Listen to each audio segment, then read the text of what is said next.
Welcome to MINDSHOCK. This is your host, Bruce McGuire, and we are tackling one of the greatest conspiracies in the history of television. The Gilmore Girls conspiracy. Is this the biggest Illuminati conspiracy to destabilize society to the point of complete collapse, using Hollywood to do so? Now, I can't say it's been the most requested conspiracy, but a random interwebs user practically dared me to do a complete logical analysis of the entire series, including the revival series, A Day in the Life.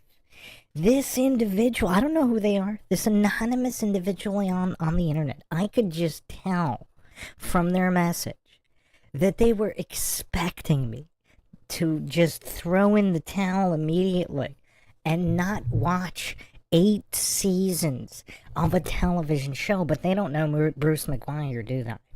They do not know Bruce McGuire. So yes, since I exist outside of time and space and have no need for sleep, I watched all 8 seasons. And including another piece of media that only the die-hard fans know about that actually came out recently in this series. Now, I have to say, I was expecting extreme pain, but I was actually completely, utterly mind-shocked. Not by the quality of the show, mind you, but by the blowing of the whistle on themselves. I've never seen anything like this on television. I mean, the only other thing that could possibly come close is maybe Married with Children, but not really, because that's a completely different type of show. This is almost like a subversive psyop type of show, but it's like a psyop that reveals the psyop of the collapse of Western civilization and the psychology of normies, or what normies have become. So this is what it all comes down to, ladies and gentlemen. I believe the absolute collapse of Western civilization can be explained psychologically. If I could only pick one show, I might have to pick this one. And this leads me to question, was that anonymous individual that suggested I watch this show, did they know something? Was this some kind of CIA whistleblower that somehow got my attention? I mean, there is so much to unravel here. I'm not sure we could do it in one jumbo episode, but we might try. This might end up being a series. But prepare to have your mind absolutely shocked, because there's really no other show like this. And we're going to be taking not just a stroll down memory lane for this early 2000s, possibly the last stable era in Western civilization. But, yeah, the revival show perhaps even more telling and painful. Well, that one was actually kind of painful to watch. But the original 7 seasons actually weren't as bad. It's surprisingly well written. But, again, the subversiveness of it to the unsuspecting NPCs watching it. As the commentator, South to West in the chat saying, NPCs ate this stuff up in the early 2000s. But did they know what they were eating? That's the question that we will attempt to get to the bottom of in typical MINDSHOCK fashion, with logic and reason at the forefront, unlike any other podcast or mainstream or non-mainstream media out there attempting not to fall for any logical fallacies. If you want to help support the channel, help support logic and reason returning to a world where it's quickly going extinct, with topics and deep dives that nobody else will touch, You can donate to our PayPal. Just check the link in the description. Make sure you subscribe to the channel. Hit the bell for notifications. If you're not getting them, you can become a free patron on Patreon. Get all the notifications for all the lives and new episodes. You could also check us out on Twitter, Facebook, and Reddit. You could also become a YouTube member right here on YouTube. Help support the channel. That way, questions, comments, theories, thoughts, suggestions, rebuttals, debunkings of any kind, leave them in the comment section. Or if you are with us here live, drop them in the live chat. So let me catch up with the live chat real quick. Then I'll give my general take, and then we will begin the biggest conspiratorial deep dive into this show that has ever been attempted. So, so my first comment in the chat was, is this the show that reveals the Illuminati plot to destabilize and destroy Western society more than any others? Flat Bob responded, yes it is. Vlad B responded, oh yeah. I'm not sure if he was just excited for this podcast or answering the question. Les Xylophone says, trash. My ex used to watch this and she was evil incarnate. Yeah, I'm gonna say this is not trash, not even close. Well, I don't know if I could say that for the revival, the revival series, but yeah, the first 7 seasons, I'm not gonna call it trash. It was actually surprisingly well written, and the dialogue was surprisingly witty. But the other reason I can't call it trash is it's because it's a self blow of the whistle to an extent I have never seen in mainstream media before or since. I mean, this is the feminist machine exposing itself, and I've never seen it. Never seen it done this way. Run Boston Bear says, this was my sister's all-time favorite show. Should I preview the conspiracy or go full send and shoot her a link? Why not? Shoot her a link. I'm not gonna trash talk the show. I can't believe I'm saying this, but I'm gonna have to say it's a good show. But not for the reasons that people think it is. Well, not for all the reasons that people think it is. I do have to say, yeah, the writing, the dialogue was surprisingly witty. I was not expecting this level of witty dialogue. Kent Jose Mateo with the intro lyrics here. If you're out on the road feeling lonely and so cold, all you have to do is call my name. I'll be there on the next train. Flat Bob says, man, I feel like I'm in a time dilation or time warp or something. I could have sworn Bruce said 5 minutes. Yeah, YouTube's playing some games. A lot of these streams, we can't always start on time because I don't know what YouTube servers are doing. But, yeah, no, sometimes they just won't let you go live, or they won't let me arrange the clips that I want to arrange. So there's a lot of issues on that end. But we should be good. I mean, it should be all set right now, hopefully. I mean, if there's a stream that was going to get shut down, this might be one of them, too, because I'm not sure anybody's going to be prepared for this one. Okay. Jacqueline Claire Smith says, my family used to love this show. From memory, it pushes feminism and the indoctrination system pretty hard. Or does it appear to? Does it appear to? This is why I believe this show. I can't believe I'm saying this. I believe this show is brilliant. I believe this show is absolutely brilliant. And I'm not saying it's intentional brilliance, because the feminists that wrote this show, I think it might have been an unintentional blowing of the whistle. I believe it might have been unintentional, but the fact remains. The whistle was blown, and I will demonstrate how. Jacqueline Claire Smith says, I also remember the main characters were always eating insane amounts of junk food and they were always proud about it. Yeah, it pushes gluttony like crazy. I mean, this show might push gluttony more than any other show. On several different levels. Both the elegant, classy gluttony of high society catering and just high-class food, as well as junk food and fast food. I mean, you've never seen two individuals, two skinny, relatively skinny females. I don't know, Lorelai's kind of average, and Rory's pretty skinny. And they consume, there were frequent episodes where they're consuming both pizza and Chinese food and tacos. I mean, they're consuming 4 or 5 different types of takeout simultaneously. So it pushes gluttony like crazy. I mean, we'll get to that later. But what else is kind of interesting, it doesn't push promiscuity the way you would think. It's all quite interesting. I mean, I'm going to do a recap of the show. Plenty of spoilers. Heavy spoiler alert. I mean, there's just going to be oodles of spoilers here. We're going to spoil absolutely everything.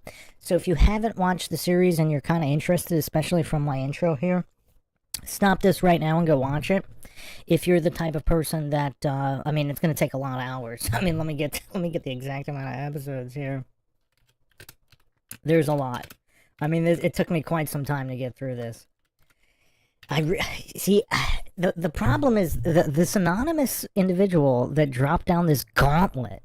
When someone drops a gauntlet, like do a logical analysis deep dive on the entire Gilmore Girls series, including the revival series. See, normally I would just scoff at that, but just the fact that it was this much of a challenge, just looking at the poster of the show, because complete disclosure, I had heard of the show. I had seen the commercials for it and had absolutely no desire to watch it whatsoever. The other issue is the name. When you call the show Gilmore Girls, you're going to alienate the entire male audience. And there's a lot to learn for the male audience. If they had, for example, called it Stars Hollow or something, I think it might have had a much bigger audience, maybe. But this is 8 seasons. It aired from 2000 to 2007. 153 episodes. I mean, the gauntlet was really thrown down for this one. Luckily, I exist outside of time and space. So I was able to make it through it relatively quickly. It had a fair amount of viewers, too. It averaged 3.8 mil an episode in Season 1. 5.63 mil in Season 2. And it looks like it peaked for Season 3, 5.81 mil average. And Season 4, 4.89. Well, it kind of recovered a little bit. 5.61 for Season 5, 5.28 for Season 6. And then back down to 4.38 mil for Season 7, which was still still more than Season 1. Interesting, okay. And then they were actually supposed to do an 8th season. Now, these are 21 to 22 episode seasons, as was the norm back then. They were actually going to do a limited 13 episode run.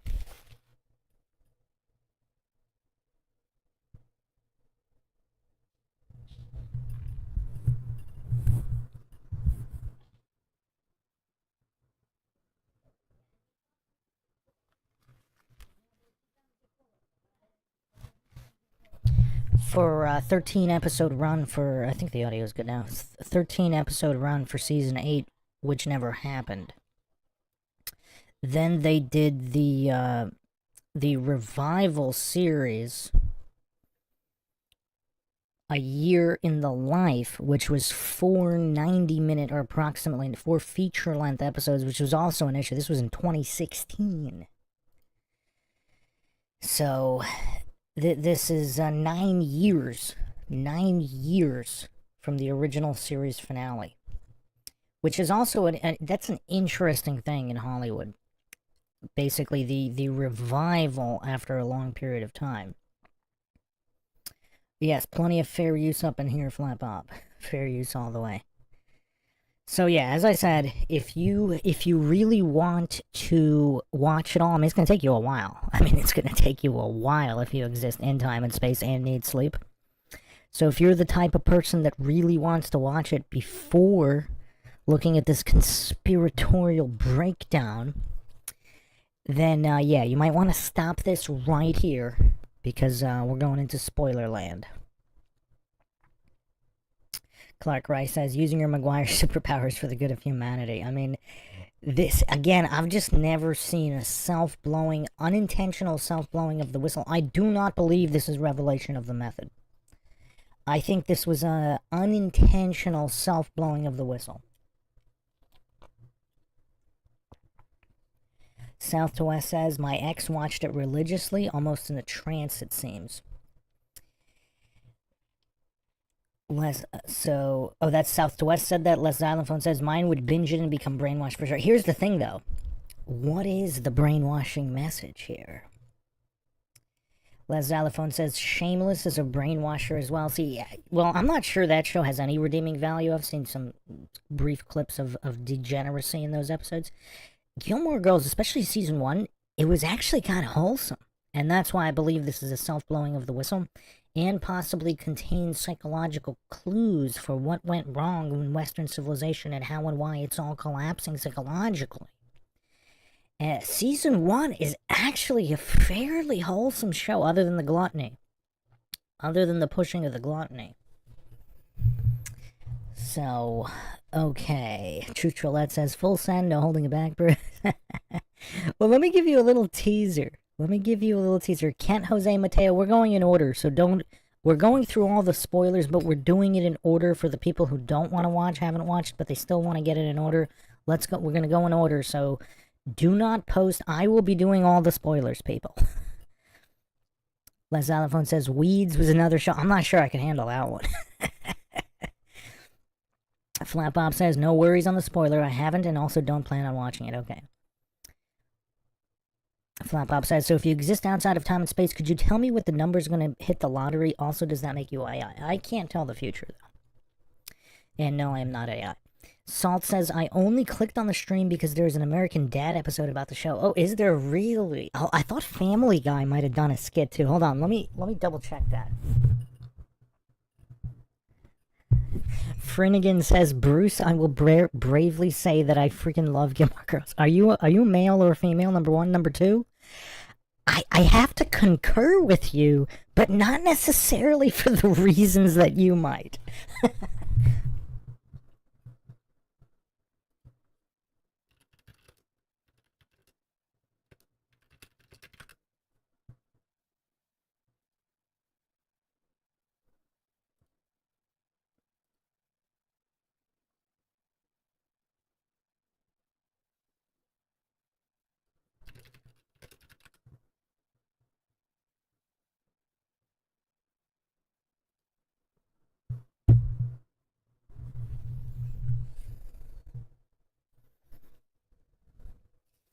Yeah, I thought. Yeah, there was some random references in Family Guy as well, but yeah, let's stick with the main points here for now. Okay, so let me just set the stage here with a really quick fair use clip.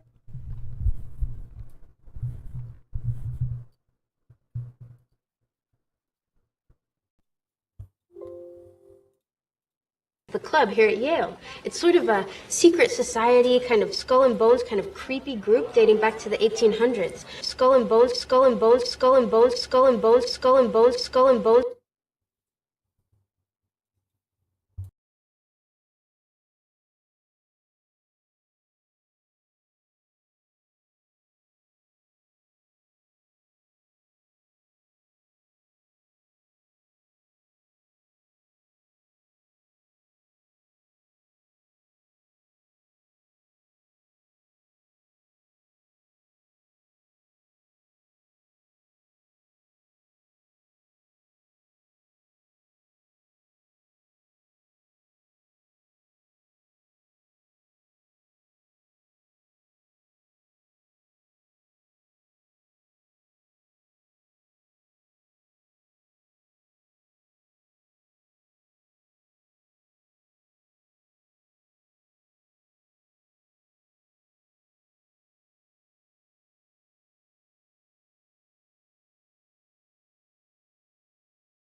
Oh wow, I've been talking to myself this whole time. Okay, was there audio in the clip? Did everybody hear the audio in the clip? You couldn't hear my audio after. Okay, got it. Yeah, it should be fine now. So I know I said we were going to go in order. That's from when she got to college, but I just wanted to set the stage for what's coming here. because there are so many references here, pop culture references and otherwise. But one of the reasons I believe this show is so incredible is because I think it's classified as a dramedy, and it's basically a Greek tragedy of the modern era. So let's assume, again, just for the sake of argument, to keep this simple, we're not going to get into Tartaria Mudflood, although I do have a major episode coming up on that, which is going to connect all the pieces. And yeah, just a teaser there. But according to establishment Greek history, so they had, they did theatrical performances. Thespianism was born in ancient Greece, at least what it is, in terms of the theatrical play of what is known today.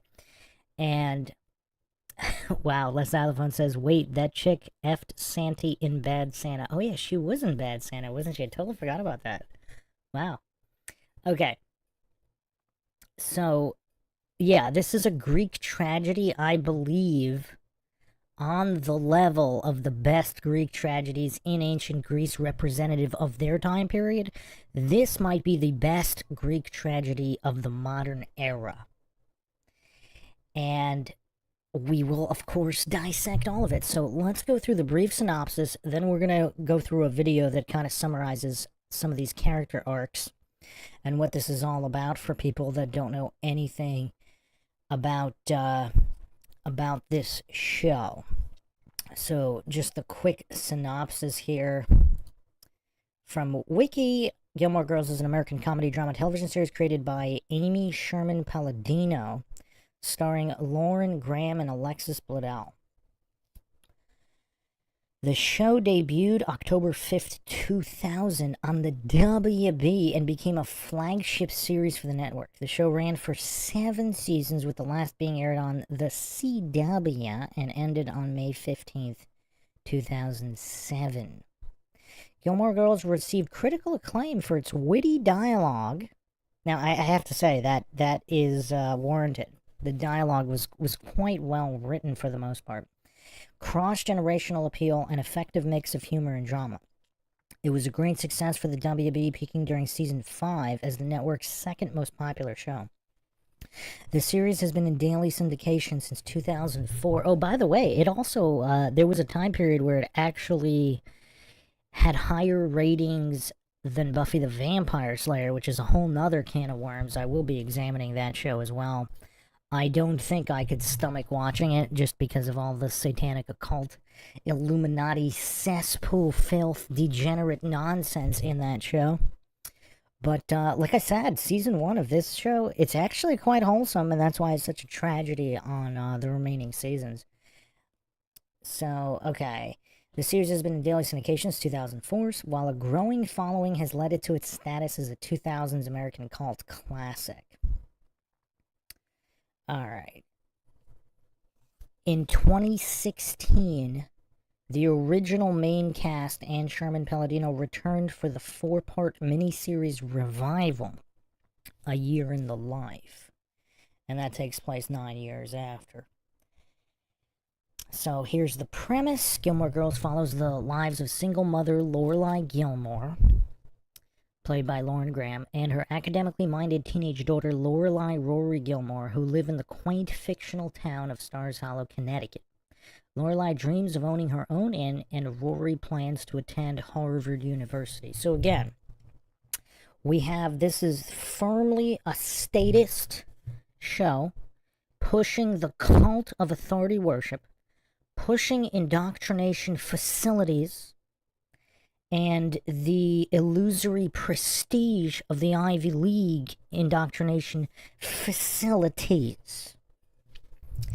And this is all, see, part of the unintentional genius of the show, what I believe is the unintentional genius. Again, if there are any hardcore fans in here of the show that watched it in its original run, it would be interesting to hear from you.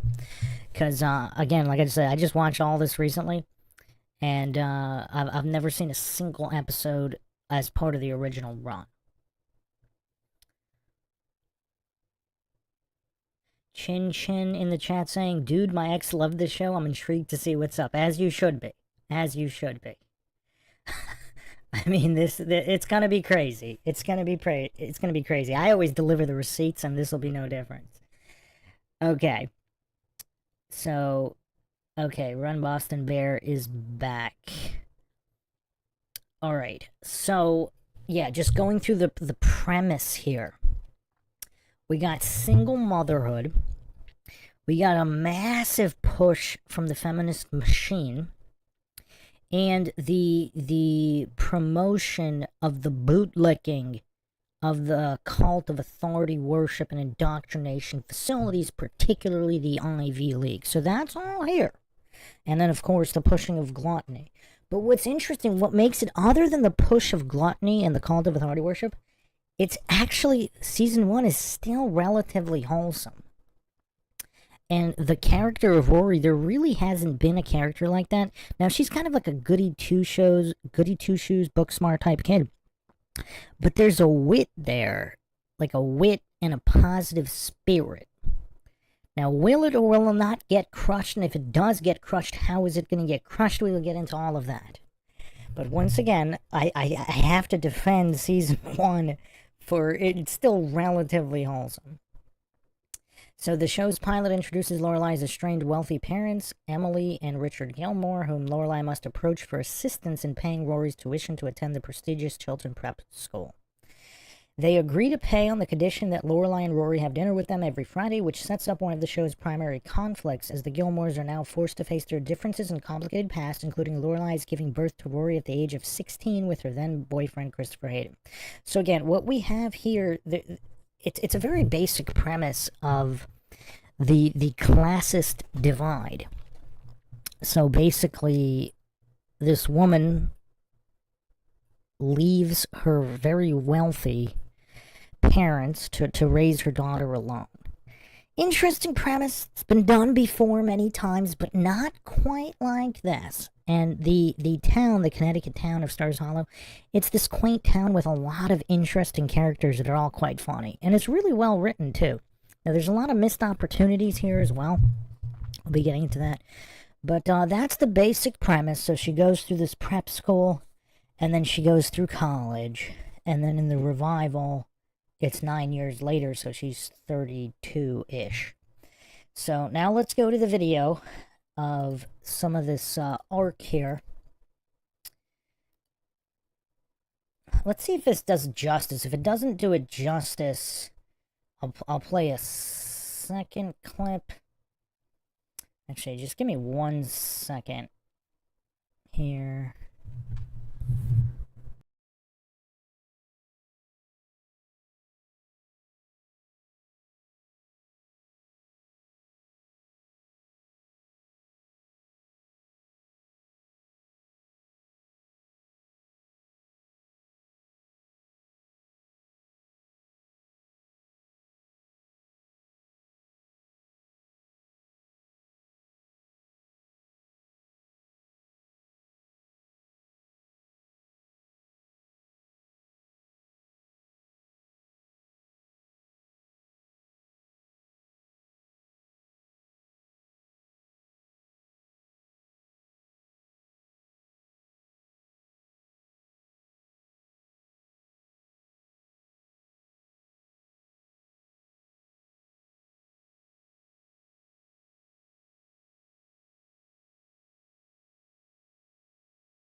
Okay, yeah, I'm going to play a little summary clip, and then we'll get into the nitty-gritty.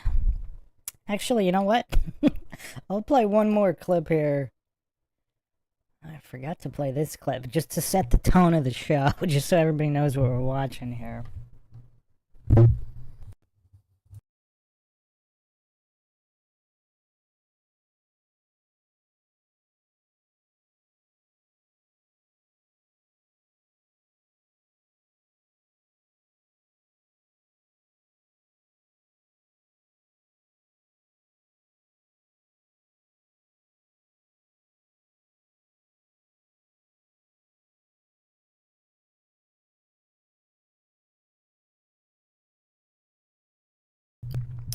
And for those who have no idea what I'm talking about or where all this is going, just bear with me. It's all going to make sense by the end of this. So it is going to... There's somewhat of a learning curve to get into the storyline and how it's going to all reveal the Illuminati agenda, even if it did so unintentionally. So just the people that are saying this is all iffy, I totally get why you're thinking that. But just bear with me to the end of this podcast.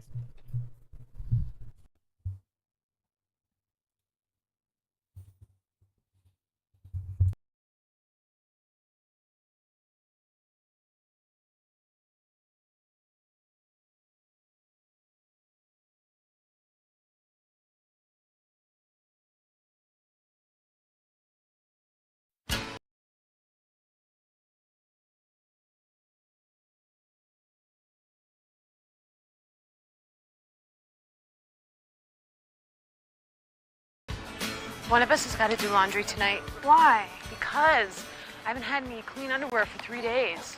So right now under your skirt you're wearing... Not underwear. Mom! It's kind of nice, actually. Breezy. My role model, ladies and gentlemen. How come you haven't run out yet? I don't know. I guess I have more underwear than you. That's not true. You have less. Have you been doing laundry without me? No? Rory? Okay, one load. Oh, and you didn't even ask if I had stuff to throw in? It was a big load. There wasn't any room. I'm crushed. I'm bleeding. Get me a tourniquet. Oh, no, they're dirty because Rory wouldn't wash them with her stuff. I'm sorry. I'll do another load tonight, I promise. Never mind. I'll do my own laundry. Fine, even better. I hate doing laundry. Maybe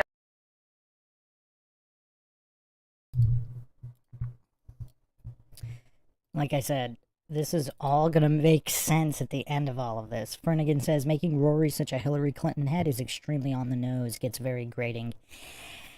Again, I think all of it is just so revealing of the Illuminati agenda. And what's unique about this show is I actually think it's very possible it was all unintentional.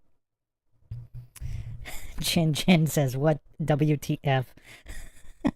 Well, anyway, let's finish this clip just so everybody knows what kind of show it is. Then it's just so weird, but for people that say, like, if there was a single scene that encapsulated the type of show this is, this would be the clip. So fair use up in the house here, nothing but fair use.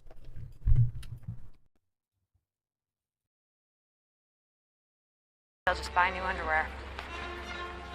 And flutter, flutter, flutter, flutter, flutter, and leaves. Where are my leaves? I got pumpkins, I got pilgrims, I got no leaves. Every other store in town has fall decorations. Well, hurrah for the mob mentality. We're talking a few streamers and a paper turkey. How is it going to hurt to have a paper turkey? No turkeys, no squash, no pumpkins. Nothing colored orange. Okay, so you don't like orange. That's fine. Autumn has many varied hues to toy with.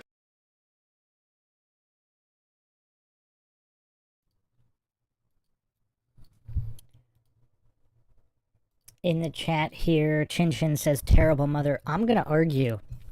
She was actually an outlier single mom for a few different reasons, and I think she was actually a pretty good, all things considered, single mom up until a single point in time, which I will go over on all of this. And again, very, very telling, and basically the feminist machine blowing the whistle on itself in this Greek tragedy. But let's finish this scene and then we'll go through the synopsis, the video synopsis.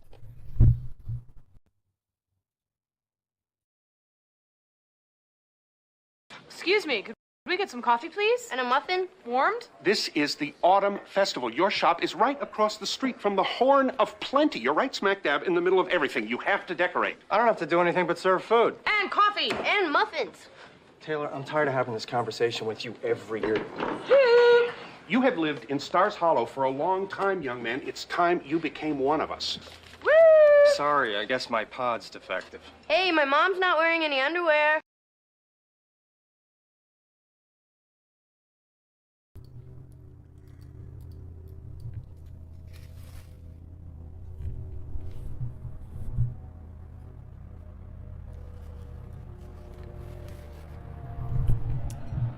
Everybody hear the black helicopters? Saw a whole bunch of black helicopters. They did not want this episode coming out. Wow. Anyway, the so yes, this is the type of show that this is. The dialogue is quite interesting. The other thing that it kind of pushes is obviously caffeine addiction through coffee.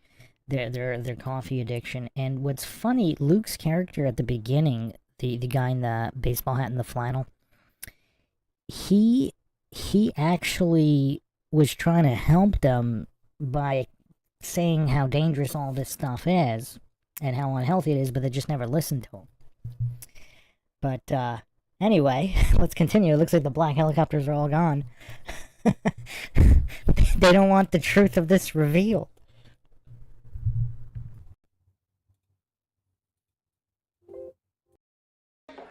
Sorry, I guess my pod's defective. Hey, my mom's not wearing any underwear. Hey, my mom's not wearing any underwear. Hey, my mom's not wearing any underwear. Well, you aren't. You're just being selfish, Luke. Still, they don't notice. Can't take it anymore. We're talking about the spirit of fall. What kind of muffin do you want? Blueberry. You know where you can stick the spirit of fall? Here, don't use your hands.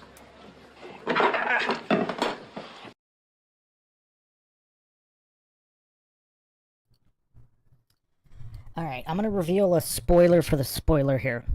So look at the sense of entitlement. So, Lorelai thinks... So again, she is friends with the diner owner, Luke here. They're casual friends kind of at this point in time.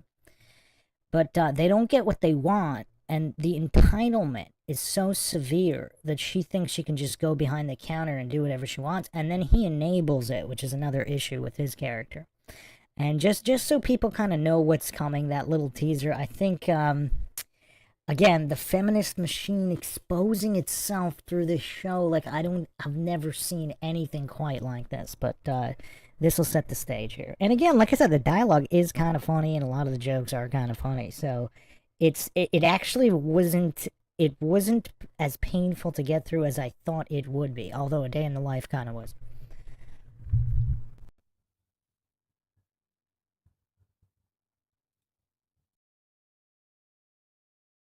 I don't think you're taking me seriously. What gave you that idea? No tip?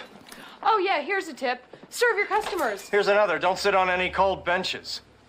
Taylor, I swear to God, if you pull those pilgrims out of your pocket one more time... I'm just doing it for you.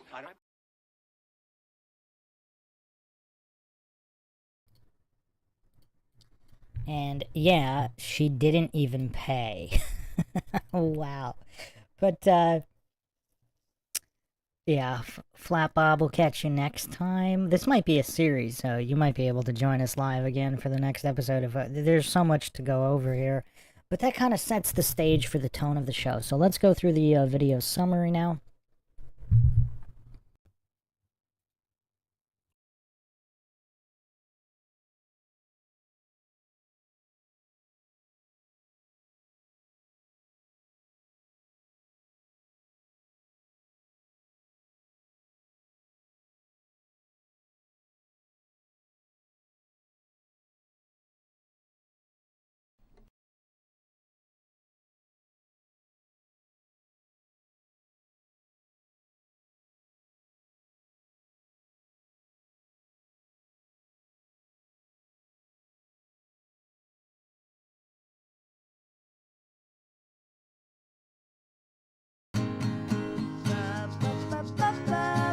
Meet Rory Gilmore and her mom, Lorelai. We call them the Gilmore Girls.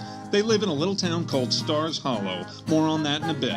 Lorelai runs an inn with Michelle and her best friend Suki. Rory's starting at a new school. It's big, a little scary, and hard, even for Rory, who is super smart. But it costs a lot, which means Lorelai has to make peace with her wealthy parents, who she's been avoiding for years. And that means having dinner every Friday night. It's awkward. You keeping up? Back to Stars Hollow. Lots of good folks live here. Luke owns the diner. Miss Patty teaches dance. Taylor runs the grocery and the town. Oh, that's me, Kirk. I've got a lot of jobs, including reading this.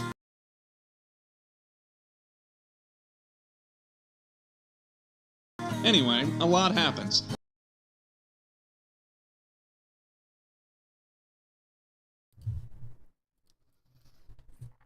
one of the really I mean, this show is more interesting, complex, and deep than basically it has any right to be on the surface with its title. I mean, just the amount of people in the town with all of their unique personalities. There's so much there, and they could have done even much more than they did. Kirk is one of the few characters that actually did get explored properly. They kind of missed the boat and underutilized a lot of the other town folk. But yeah, this video summary is on Film Is Now Movies channel, posted it. This actually might be, I don't know if this was the official Netflix summary or not, but yeah. Anyway, let's continue here. If anybody has any questions about the plot, I'll get to that, and then we'll get into the arcs and deep dives.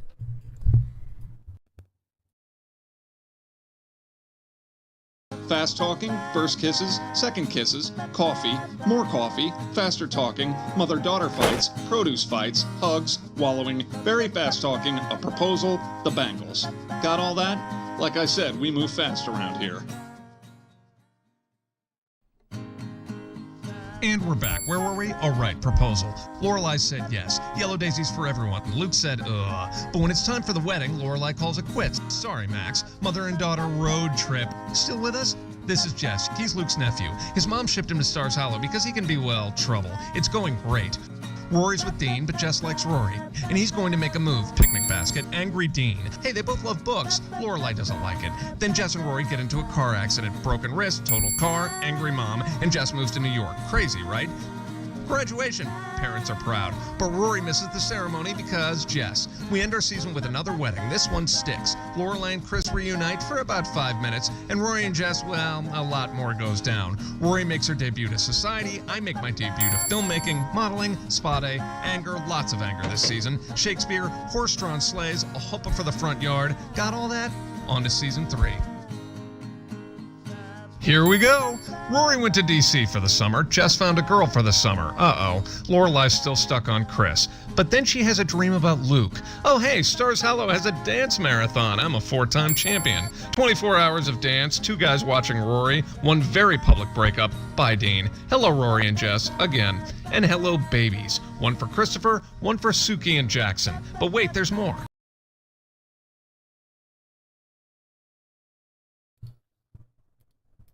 And, yeah, you'll see a lot of familiar faces here. This is Melissa, what's her name? Melissa McCarthy. I almost said MacArthur. No relation to the former president. Melissa McCarthy, this was one of her first roles.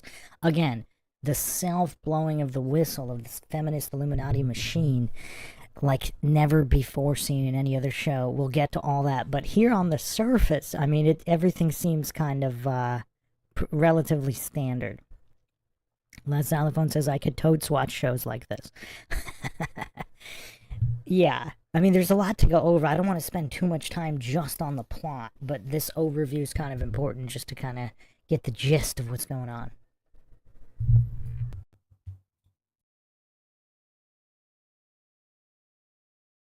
Lorelai repays her parents for Chilton. Our Friday night dinner's over.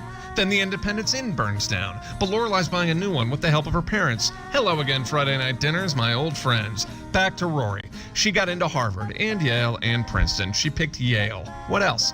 1 big graduation party, 1 big fight, 1 big breakup. Bye, Jess.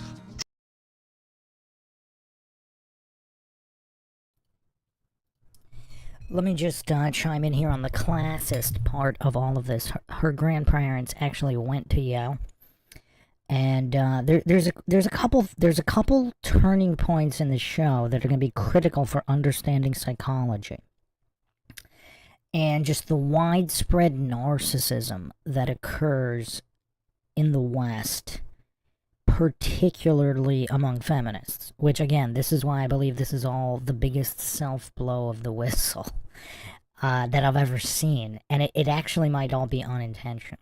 It really might be, I don't know. So her grandparents, they're the rich ones. So just a quick recap. Lorelai, when she was 16, she left home and moved to Stars Hollow and was living in some kind of shack in the back of a hotel while being a maid and raising her daughter by herself without the help of her parents. Rory's grandparents, which are super rich, they went to Yale. So they basically influence her to Rory to a certain extent to go to Yale again, and her mom doesn't want that for her because her dream was to go to Harvard again, indoctrination facility, and all of the statist scientism bootlicking of the occult. That aside, that was kind of a major issue because at the very beginning, I'll get into this after the recap and the character arcs that we're going to go over. There are certain turning points here, and they're very, very relevant to basically the absolute destruction of such an incredible, promising human being that Rory's character was at the beginning of the series. And pinpointing these lines in the sand, so to speak, is actually very interesting, and it could perhaps be done in this show better than any other, partially because of how long it ran, but also because of the self-blowing of the whistle.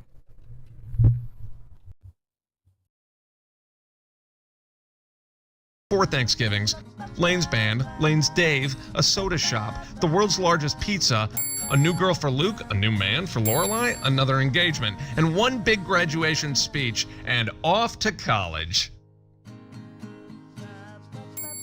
College years, Europe, check. First day of Yale, check. First day of Yale mother-daughter sleepover, check. Meet Rory's roommates, Jock, Prodigy, and Paris, fun. Rory and Paris join Yale Daily News with editor-in-chief Doyle. This is Marty, he lost his clothes. This is Asher, Paris's professor. There's the Yale-Harvard game, football, Fun Flask, and Penn Lot. Back to Stars Hollow. The Dragonfly Inn is underway. The Dragonfly Inn is expensive. The Dragonfly Inn is open. Suki and Jackson have a Davy. Luke gets married and divorced. Dean's married too, it's okay. And guess who's back? He brought his mom. She brought her TJ, and they're getting married. Renaissance style. What else?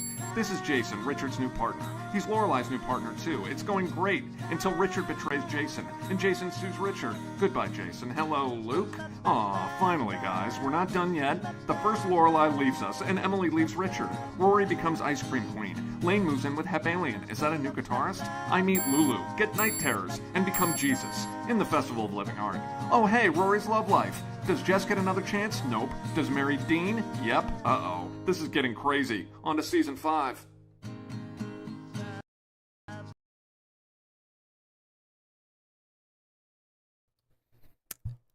Is everybody still following here? I mean, the amount of fair use that occurs is kind of crazy.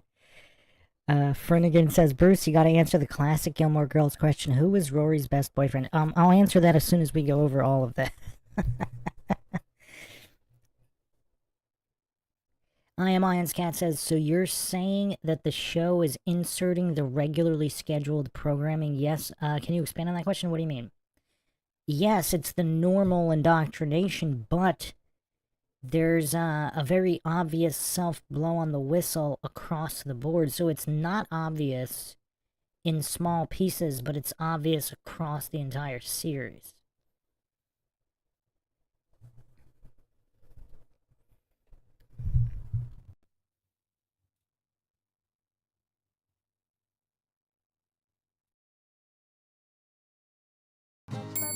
Where were we? Rory and Emily, Europe. Richard, pool house. Luke and Lorelai, first date. Now it's official. Seriously, we made charts. Rory writes a Dean letter. Lindsay finds the Dean letter. Guess how that goes. Hello, Rory and Dean. Back at Yale, meet Logan Huntsberger. He's rich and won't stop calling Rory Ace. Oh, did we mention Paris and Doyle? Yep, Paris and Doyle. Richard and Emily team up for Operation Bye Dean. Fancy party, fancy men, all for Rory. Not fancy Dean, angry Dean. Oh, hey, Logan. Poor Dean. Poor Marty. Emily's not done yet. Luke comes to Friday night dinner. Not good. Sherry leaves Christopher. Not good. And Emily's got a plan. Not good. Are those wedding bells? Richard and Emily are back. Let's celebrate. Chris makes a move. Logan does too. New couple alert, breakup alert, makeup alert. Rory's an intern for Logan's father, who tells Rory she doesn't have it. She gets upset, steals a yacht, drops out of Yale, and moves into the pool house. Angry Lorelai. What else? Panic room, politics, Pippi Longstocking, more Lulu, Norman Mailer, pregnant Suki, book sniffing, Miss Patty's Punch, Gogo Yubari, the Twickham House, the Life and Death Brigade, and what do you know, a proposal. Here we come, season 6.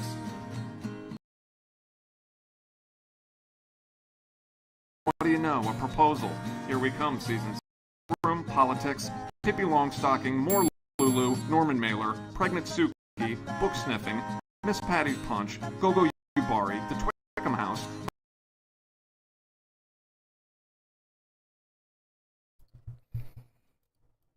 Now, the life and death. So again, this show, like I said, this show is quite deep and complex, almost like it has almost more than it has any right to be. I mean, the show was actually pretty deep. So the Life and Death Brigade was actually another secret society at Yale, and it was actually quite interesting. It was basically they all dressed up in Victorian era dress, but with gorilla masks when they were kind of covering up their escapades. And that's one of the only scenes I actually kind of liked in the revival. But I mean, look at this gem here. Look at this gem of writing here. People can live 100 years without really living for a minute. They just mix those things in here. I mean, obviously the show could have been so much better and even deeper, but what's there already is quite a lot. There's a lot here, and it's very revealing. I don't want to say about human nature like a Greek tragedy, but about the Illuminati feminist machine specifically.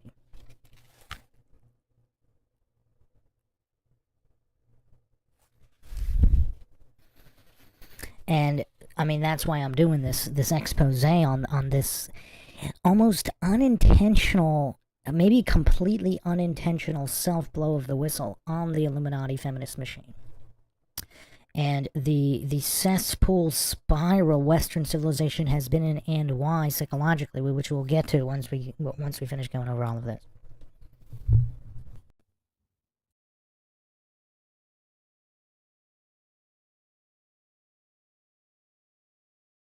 Life and Death Brigade, and what do you know? A proposal.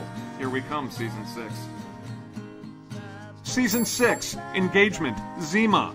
Rory traded Yale for a pool house in the DAR, plus 300 hours of community service. Felon Party. Lorelai gets Paul Anka, not the real Paul Anka. This is the real Paul Anka. Rory turns 21. Have you had a Rory? Jess returns. He wrote a book. Logan gets mean. Jess gets real. Rory's home. Lorelai sets a date and finds the perfect dress.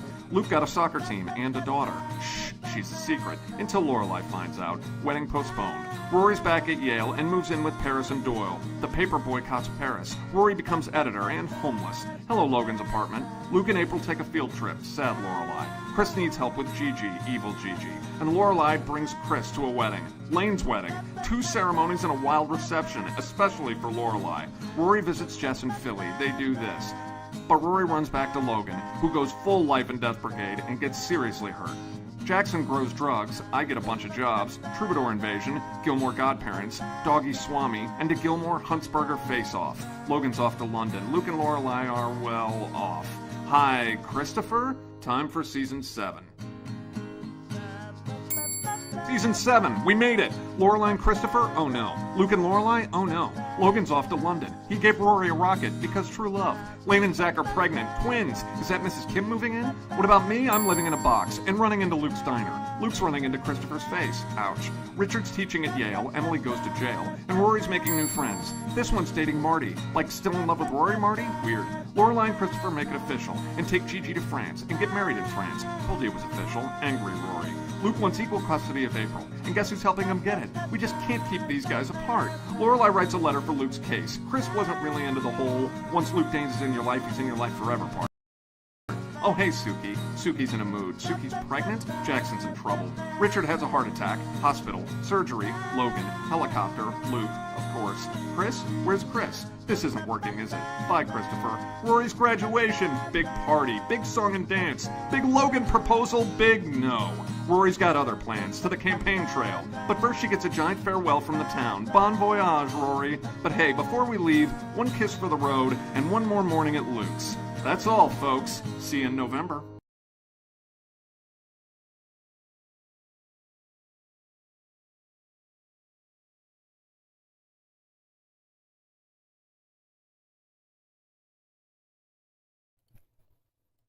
And yeah, this was the Obama campaign trail that the show left on.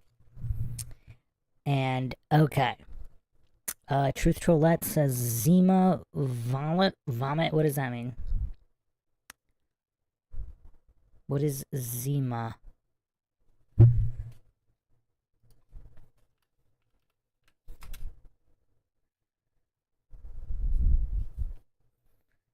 Zima is a drink.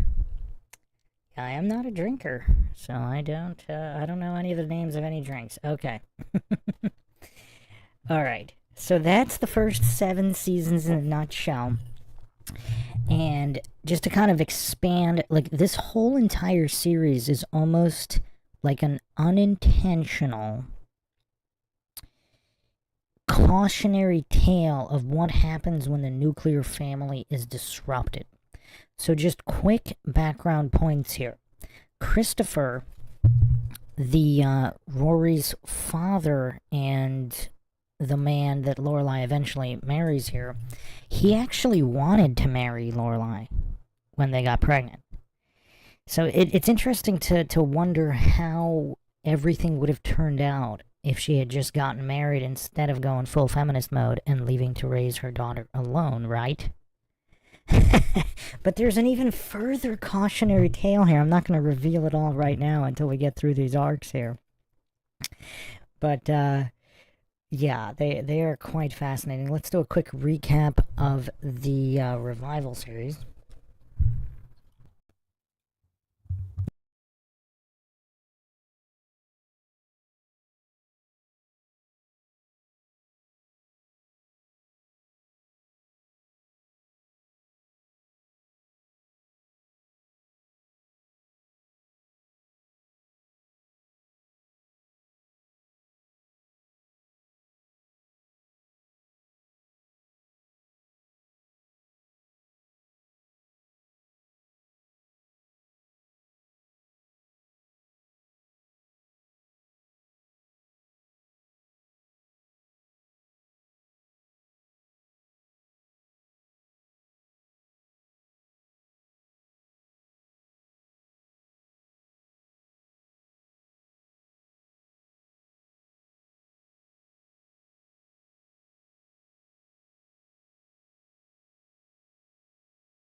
I'm not gonna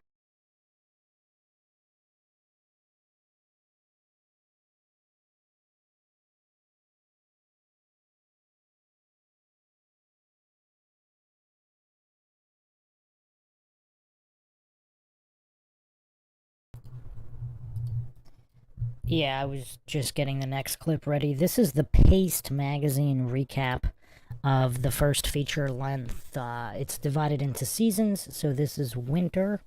The first one, this is the 2016 revival recap here. Fair use, obviously.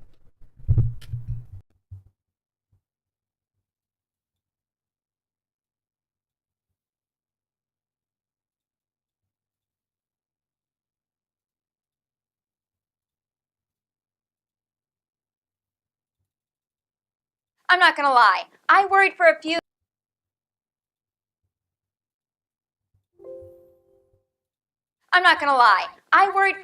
months about whether the Gilmore Girls reboot was going to be amazing or if it was going to be like that last season that shall not be named. Turns out, it was amazing. The 4 seasonal episodes of the Gilmore Girls started with, you got it, winter, because that's what Carole King said in the song.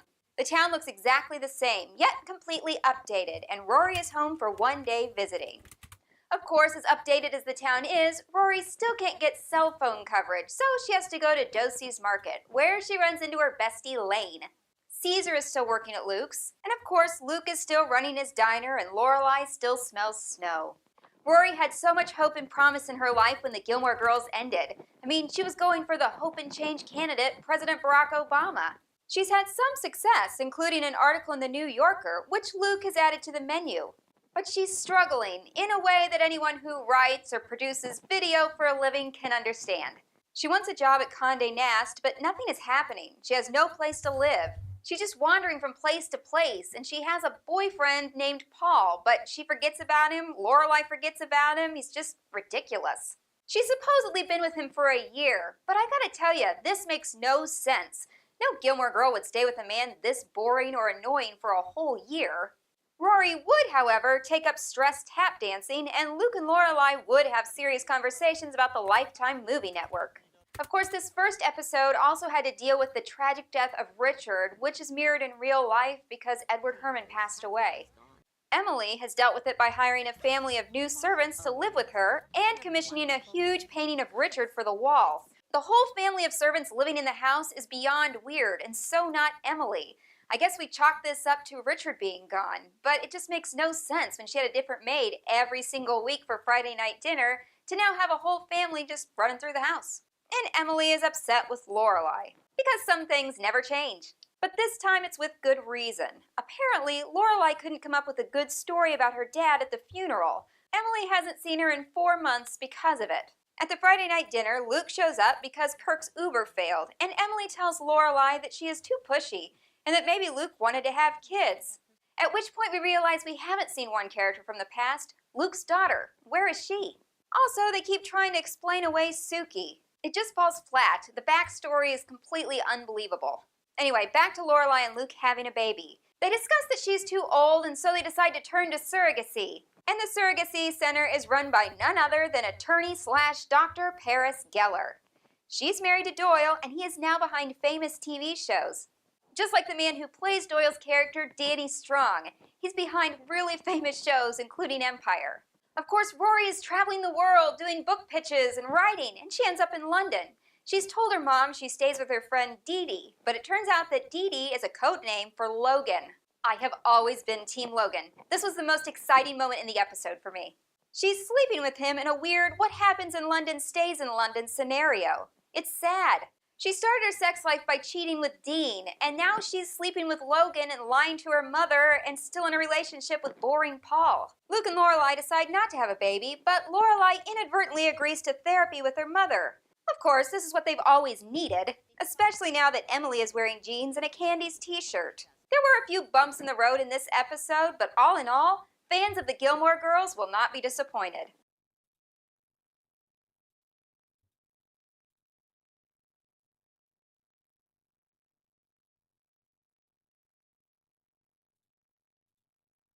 Okay, I'm a little skeptical of Lorelai ever going to therapy and it kind of working. But I will say this, it does give her a great chance to annoy her mother. Maybe instead of traditional therapy, they should just schedule a meeting with Mrs. Kim. She'd set them right on the straight and narrow. In the episode Spring, Taylor has organized an international foods festival, But of course, they don't have all the nations represented. It's a very typical Taylor-led debacle, but people still have a great time. Except for those of us watching Jackson make more lame-o excuses about where Suki is. Seriously, either let her be in the episodes or don't, but this little halfway bit, ugh, not interested. Rory is back in London working on a children's book / biography for that crazy British lady. But I can't help but think the real reason she's there is so she can be with Logan. The two have lunch, and there shows up Logan's dad.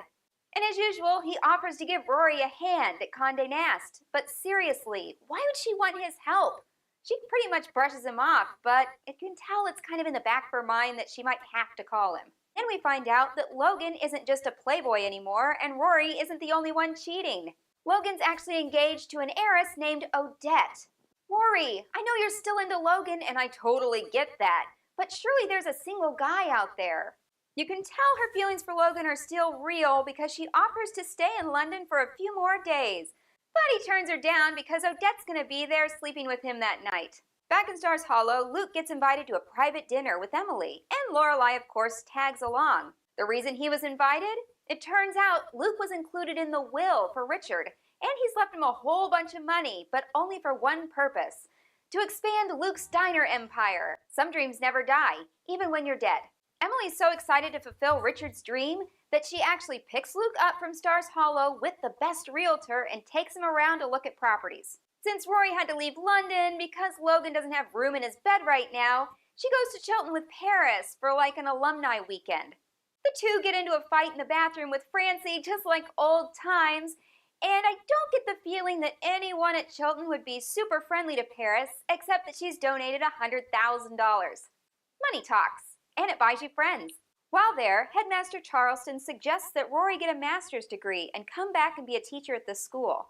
That sounds like a good idea, but at this point, we know Rory's not into good ideas. She turns him down, and then she calls Logan to call in the favor from his dad. In the meantime, she loses her book pitch deal with the crazy British lady and calls up Condé Nast to do a spec piece about people who wait in line in New York City. The lines for Cronuts are a mystery. She takes her mom along for the research and ends up having a one-night stand with a Wookiee. Nothing against furries, but it just doesn't seem like Rory to sleep with one. Rory's just so lost. It's not what we wanted or expected from Rory. We expected her to do everything just perfectly. And it turns out perfect is an illusion.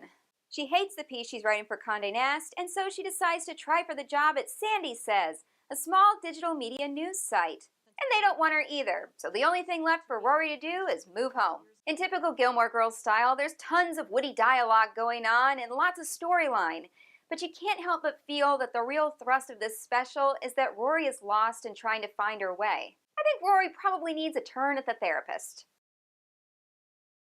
Summer's a month to vacation and kind of a throwaway time. You don't work as hard. And that's how I felt about this episode of Gilmore Girls. Just it was throwaway. Winter and spring gave me so much hope and excitement for where the story was going to go, and then summer came along and ruined everything. There were some high points, like when Rory decides she's going to resurrect the Stars Hollow Gazette instead of just wasting her time with the 30-something gang. And we finally get to see Jess, and he's just as encouraging and helpful as he always is. He's always pushing Rory to be better.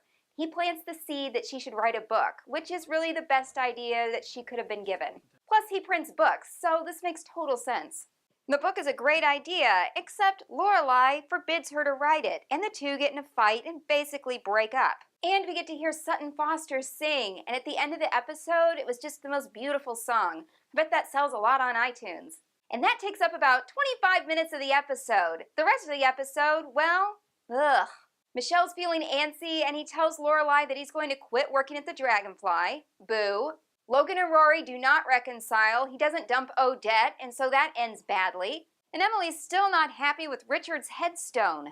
When they started the musical storyline, I thought, oh good, this is where we get to see Sutton Foster, and maybe she's going to become Lorelai's new best friend to kind of replace Suki or fill in that gap. Wrong. They're just going to have Sutton Foster sing a terrible, tailor-made Stars Hollow musical over and over again for 25 minutes. Here's a reenactment of me.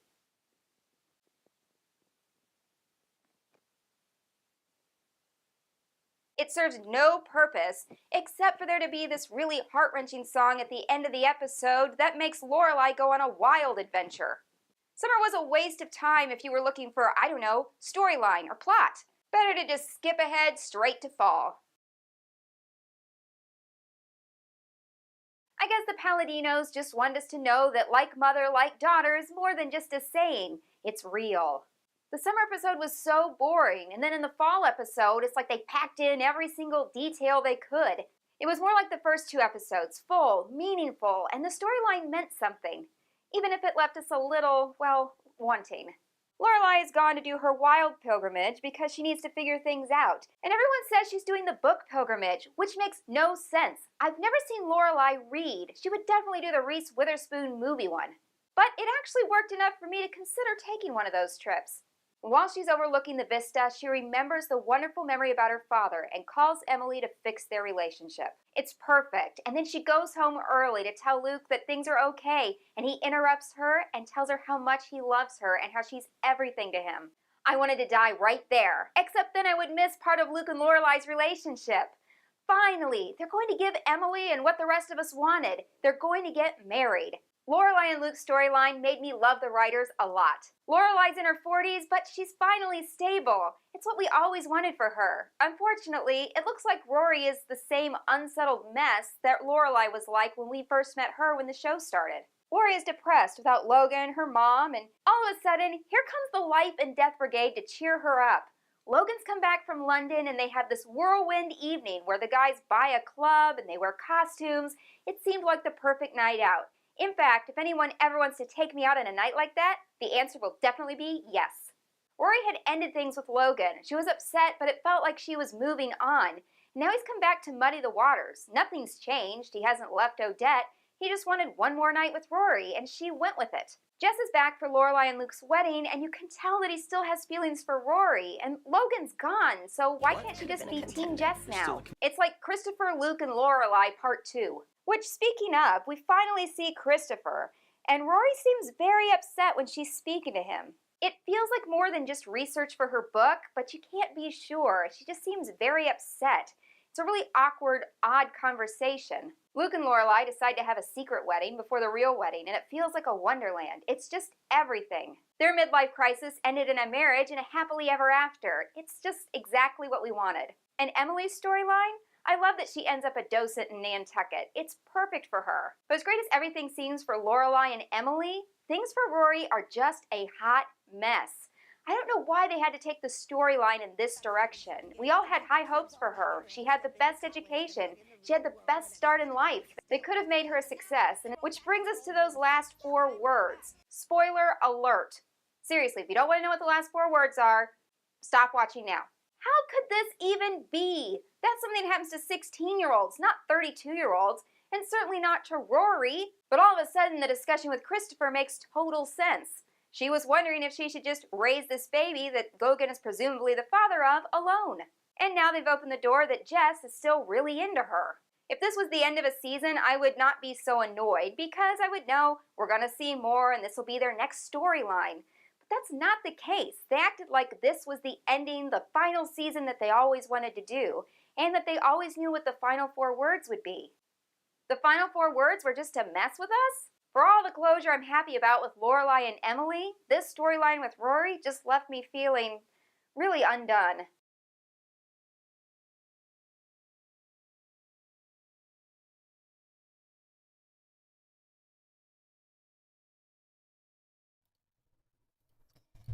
Okay. Yeah, that was just the recap of the revival. Quite an in-depth recap. So, yeah, quite interesting. The revival, the 2016 revival was kind of a train wreck. And, I mean, there was no chemistry basically with any of the actors. And Lauren Graham, I don't know if that's just a ton of Botox or whatever, but she looked kind of weird. And anyway, I think it actually all makes sense within the scope of the entire series, which I will explain shortly. Chin Chin says, I never thought I would ever learn this much about Gilmore Girls. We're just getting started. So we're going to get into the conspiracy. It's just, we can't get into it until all the plot points and character arcs are laid out. So we just have one more video, and then we're going to get to it.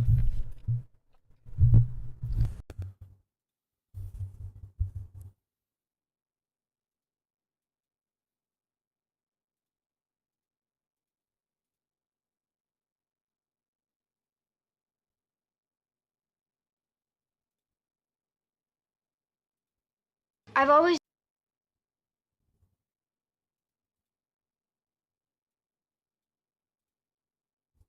done what's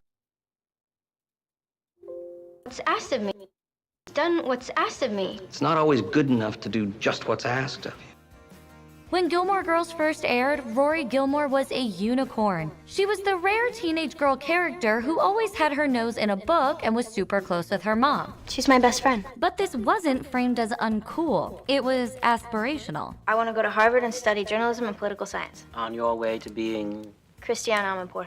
It's safe to say that most who watched the original series imagined that after Rory's graduation from Yale, her arc would only continue its upward trajectory. This is the YouTube channel The Take. With this video, it's titled Rory, the OG Annoying Millennial. And this will start our conspiratorial deep dive.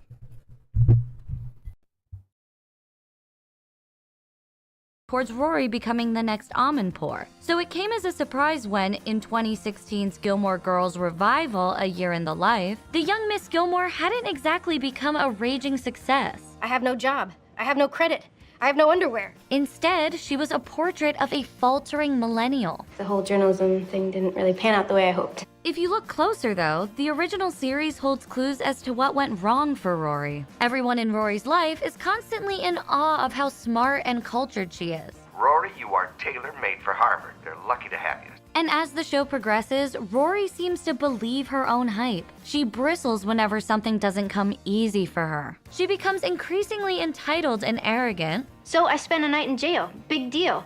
So did Martin Luther King. Are you comparing yourself with Martin Luther King? She's so convinced she's the main character in her story that she justifies some pretty dubious behavior, like having affairs with married and engaged men. Plus, for a person who prides herself on being an achiever, in her 30s, she displays a terrible work ethic. Sorry, I just didn't have a pitch prepared. That's a little weird. Thought you'd bring some ideas. On closer inspection, Rory embodies a lot of the realities of millennial white privilege. But unlike some of her peers, she remains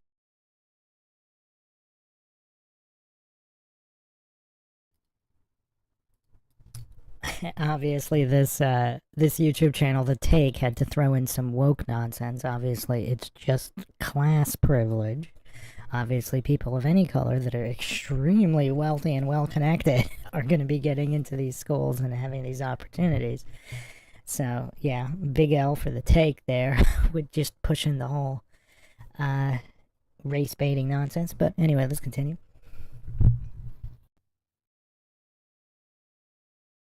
staunchly in denial of the fact that she's not a scrappy underdog. Whether you like it or not, you're one of us. You went to prep school. You go to Yale.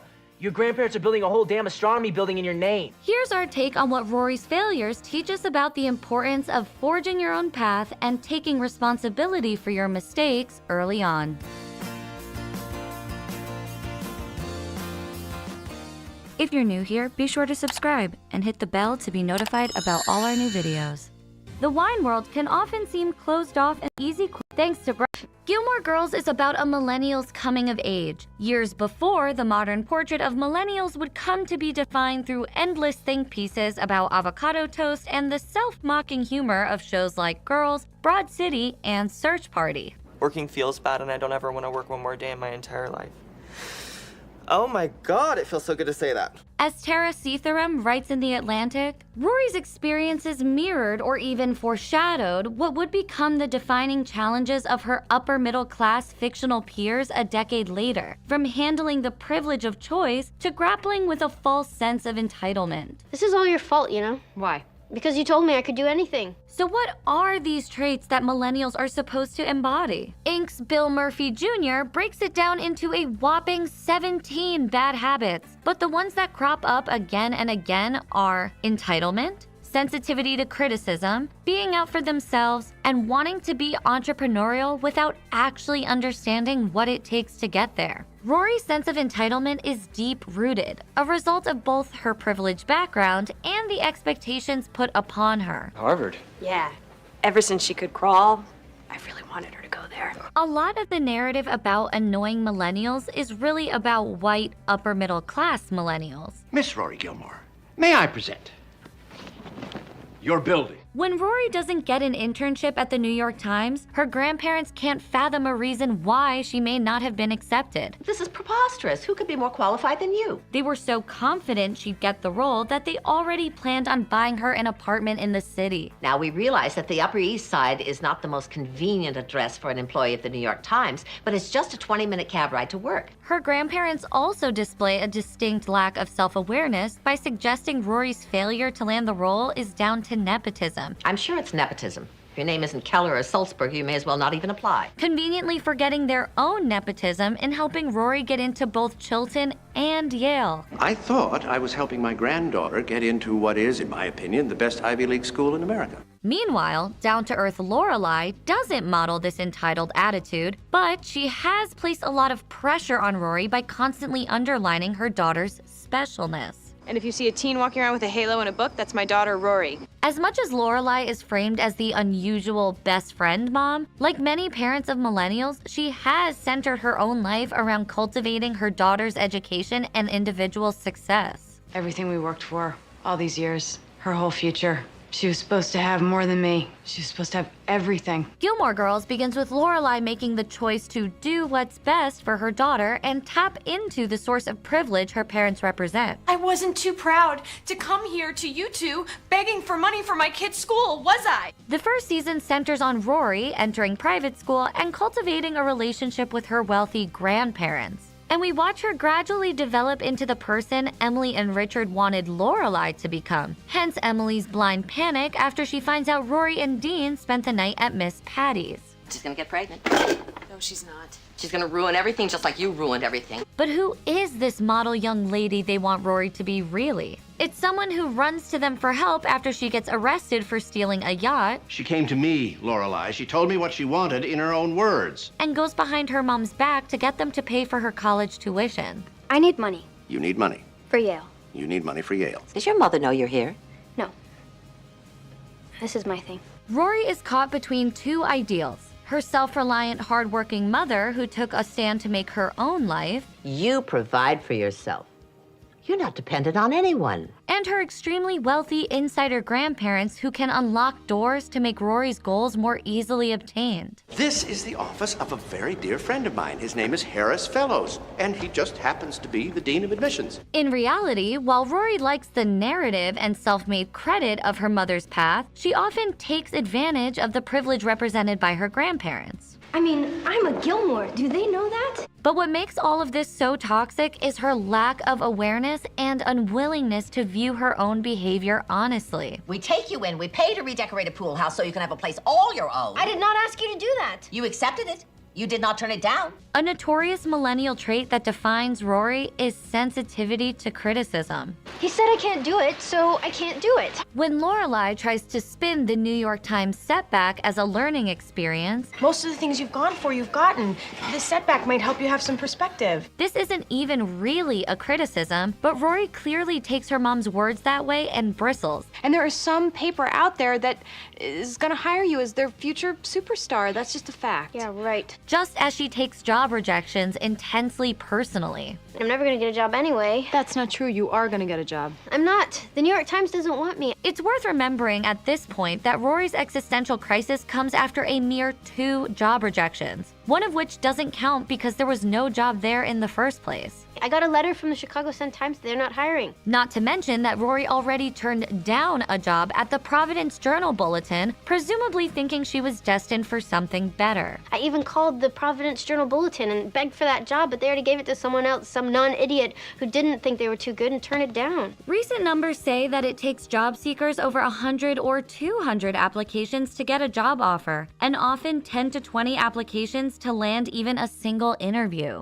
Rory's refusal to adapt to or understand the wider context and her petulant response to not being immediately lauded by the top institutions in the country betray that her attitude has really always been more "what would my grandparents do" than "what would my mom do."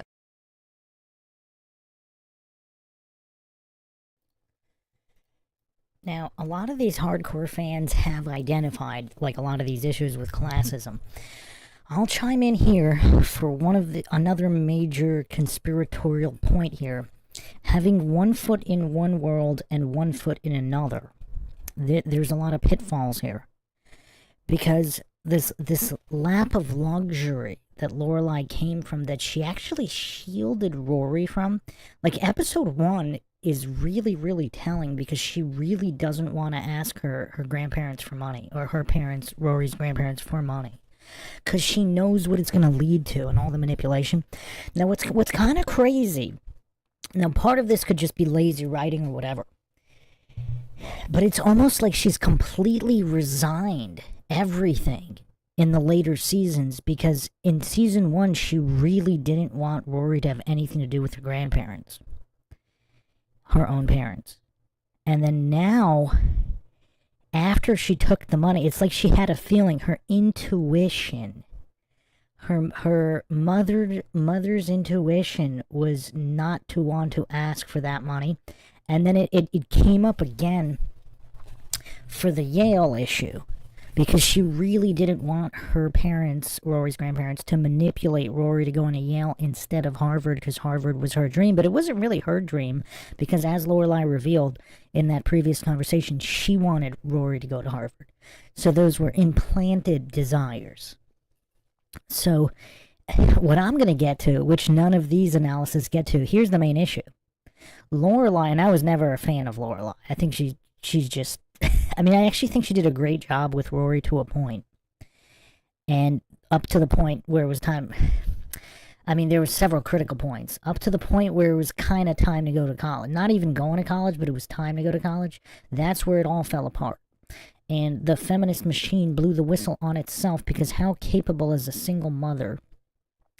And there was a failure of all those around her, too, because everybody kind of failed Rory, too, including herself. But everybody else failed her as well, including Luke, because Luke was kind of the father figure. And there was no discipline brought to Rory ever, as this video highlights. But again, the Illuminati feminist machine that pushed all of these ideals of feminism, look at how much of a narcissist Lorelai is. I mean, this is an absolute narcissism. She only cares about herself and her daughter, and she doesn't even really care about her daughter when it offends her own sensibilities, which leads to their whole falling out issue. So if everybody's still paying attention here, this is the crux of the issue. Because, and I've never seen a show like this. All these other feminist shows are like, rah, rah, you go, girl, accomplish this and accomplish that. But here, you have all the telltale signs of narcissism and the madness that it sows. Because Lorelai, really, she's the main problem. Because she denied her own daughter a father. And we actually see this repeat with Luke and his daughter. Because the mother of Luke's daughter didn't even tell him that she existed. So this kind of feminist rah-rah, don't need no man, this caused the complete destruction of just such a sweet human being in Rory. And here's, like, this really is one of the main points that I'm gonna give here. This show was popular for many reasons, but not this reason. And I don't think, am I the only one that sees this? But to me, it's so obvious on how it's blowing the whistle on itself. But it might be unintentionally doing so, because the feminist writers know full well all of these things, and they're writing them, some of them as if it's a good thing, but more of just, oh, this is a feminist show, let's do the show, revealing just the turmoil and the destruction it causes for all society when there's no strong father figure or discipline. Because her grandfather wasn't really a disciplinarian either. They enabled the narcissism. I mean, they were narcissists themselves as well. So it's not just the blowing of the whistle on the feminist machine, which is actually built on narcissism itself, but dissecting narcissism and just the weakness of these male characters like Luke. Because Luke had the opportunity to really steer, and Rory cried out for help in one episode where, during the falling out, when Luke revealed that Lorelai and him were getting engaged and she didn't even know. And she was kind of going to him almost like for help, for encouragement of some kind. He offered nothing. And everything just kind of completely fell apart, and it can all be traced back to Lorelai's narcissism. I didn't freeze frame it on this on purpose, but how telling is this image here? The feminist machine built on narcissism and ego.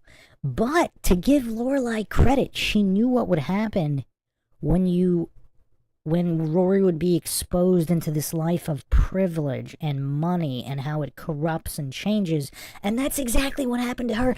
And furthermore, the whole... Actually, I'll save the last piece for after the video is done, because this is one of the biggest bombshells, but I'll make you wait a little bit, because we gotta finish this video.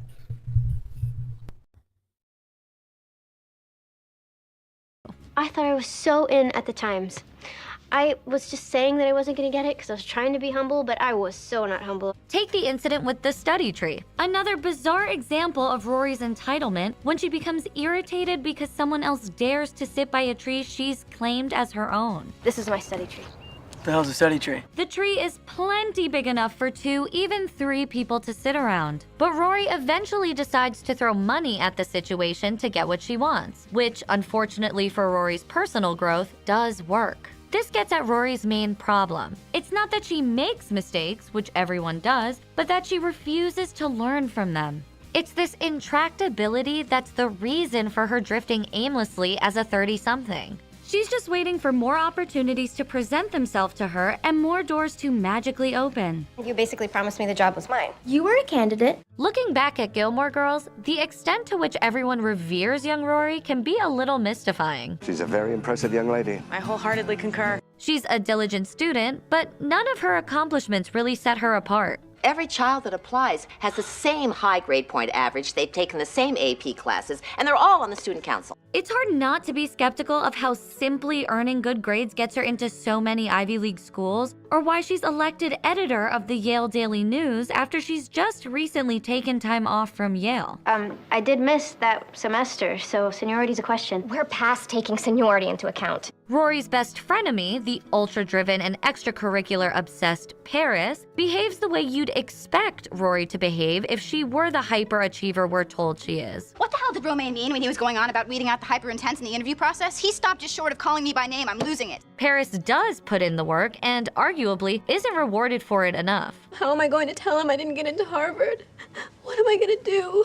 Lydia then writes that Paris should have been valedictorian over Rory. Quote, she worked her arse off for 4 years, got perfect grades, was president of the student council, editor of the newspaper, and on every committee going. What more did she need to do? Meanwhile, Rory kind of skates by on a mix of intelligence, privilege, general likability, and an easygoing veneer. You're quiet. You say, excuse me, you look like little birds help you get dressed in the morning. People don't fear you. But the post-recession world of A Year in the Life seems to finally catch up to her, as Rory finds she's no longer rewarded for acting like she's above trying. Don't get me wrong, I have ideas.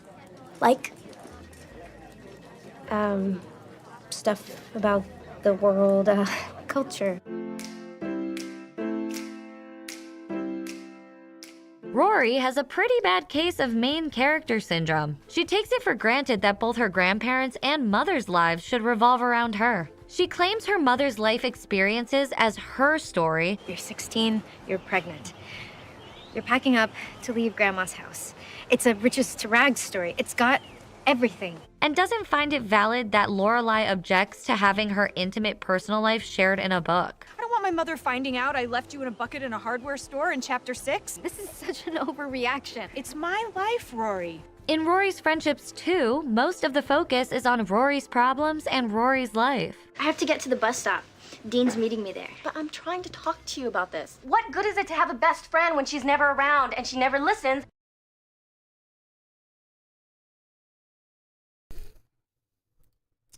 Again, when has there ever been a show where it's this obvious, where the narcissism of the main character is this exposed while being wrapped up in some kind of feminist show. Everybody still with me in the chat here? Obviously, this is all fair use all the time, but yeah, is everybody seeing what's going on yet? I would be curious to know the opinions of the people that watched it in its original run and watching it now and watching this dissection. I'd be very curious. Because my guess is that this wasn't obvious as you were watching episode by episode. That's my guess. Now, with eyes to see, watching it now, because there's shows that I watched in the 90s, I go back and watch them now, like Seinfeld or some of these other shows.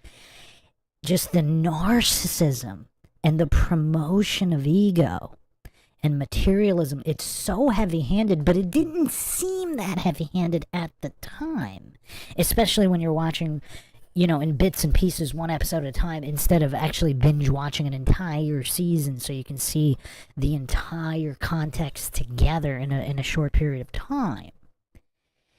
But here you see how the feminist machine and all the destruction that is wrought by the destruction of the nuclear family and the promotion of the lack of necessity of the nuclear family.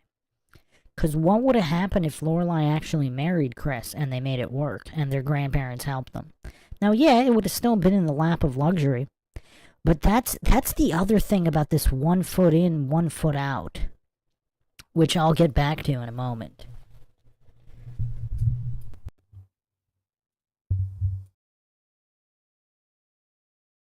But perhaps this main character entitlement is most egregious in Rory's love life. Throughout the series, she treats men pretty shabbily and plays love interests against each other. She appears to view married and engaged men as fair game because if they're exes, she considers them mine, existing characters in her story. He's not a married guy. He's Dean, my Dean. He's not your Dean. He's Lindsay's Dean. You're the other woman. When she sleeps with her first boyfriend, the now married Dean, she not only blames Dean's wife, Lindsay, She's not good for him, okay? She lets him quit school and work himself to death. but also doesn't respect Dean's adult life because it's not the one Rory imagined for him. Rory has always looked down on Dean for not being as academically inclined as she is, instead of accepting that he's just interested in different things. Step forward Jess, who does fit the prescribed Rory Gilmore mold of intelligence, in that he reads a lot of books. You've read this before. About 40 times. But Rory still makes sure to keep Dean around while she's making up her mind. And she repeats this self-centered behavior of keeping her options on the table when she kisses Jess to get back at Logan. After rejecting Logan's proposal, in A Year in the Life, Rory is back to sleeping with him despite the fact that he's engaged. Someone's coming to town. Kind of.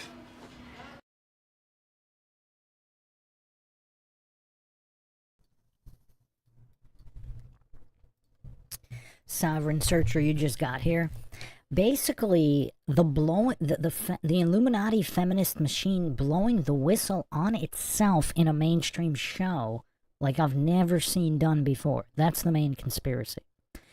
The promotion of these feminist ideals and destruction of the nuclear family and what results from that.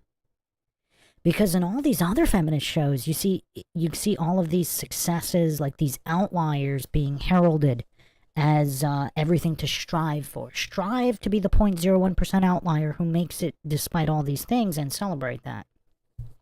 Sovereign Searcher says wife loves the show. Yeah, I've never seen a show quite like this, where the main character is exposed for these narcissistic traits causing all of this destruction. Because you have Lorelai, who's a narcissist. Narcissism begets narcissism. And then her daughter eventually becomes a narcissist. But here's one of the saddest things of all this. It's not just the relatability of a lot of these characters, but Rory in season 1, so before she becomes involved with a married man because of jealousy, etc., again, there were no values. There's no family values being instilled in Rory. There's no father in the household, and Luke didn't man up. He offered no discipline or guidance. Everybody just mindlessly celebrates her and indulges her ego. This isn't even her fault to an extent, especially for most of the, up until throughout all her childhood. This isn't even her fault. Everyone around her is failing her and inflating her ego. This is the world we live in now.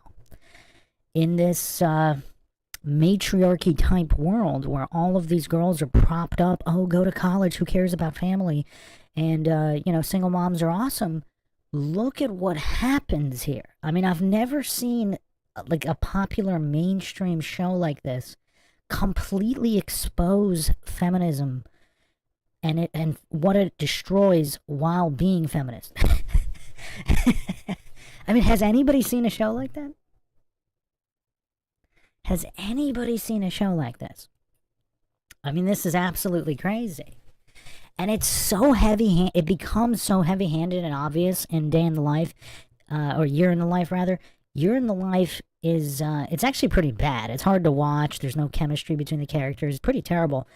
But if you've watched the first 7 seasons, it all makes sense. It all makes sense. It's, again, the Illuminati feminist agenda blowing the whistle on itself. And I think it might have been unintentional. I think the writers just wanted to have drama and conflict.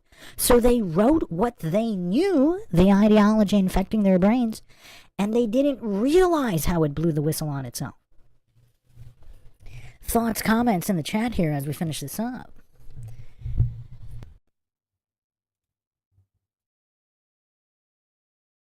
Odette. And she's dating Paul. While the joke is that Rory doesn't respect this person. Oh, crap. Paul is here. Why is Paul here? I invited him for dinner, and I totally forgot. Psychologist Stephanie Newman claims that one of the reasons women will sleep with married men is because they crave competition and a need for superiority, saying, feeling superior has less to do with the man in question and how desirable he is, and more to do with being more powerful than and superior to the other woman. The callous and confusing way that Rory treats the men in her life also reflects her signature millennial traits, like an emphasis on competition and fixation on the self.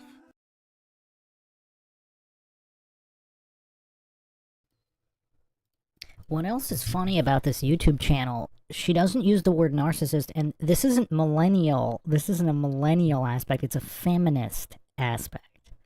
Obviously, this channel's probably run by a feminist, but so they don't make that connection because the mental capacity's not there because the indoctrination and the brainwashing was too strong.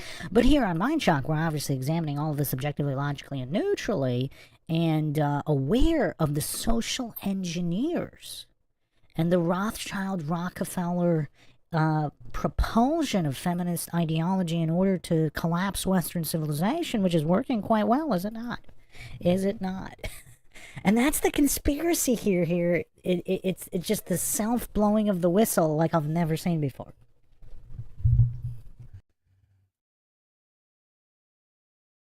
In Why Dating as a Millennial is So Screwed Up, Bold's Drea Rose writes that some of the generation's bad dating habits include: we ghost as a way to end things, we're in a competition of who can care the least, we expect a perfection that doesn't exist, we're overloaded with options, we're always stuck in a gray area, and we don't feel accountable for the pain.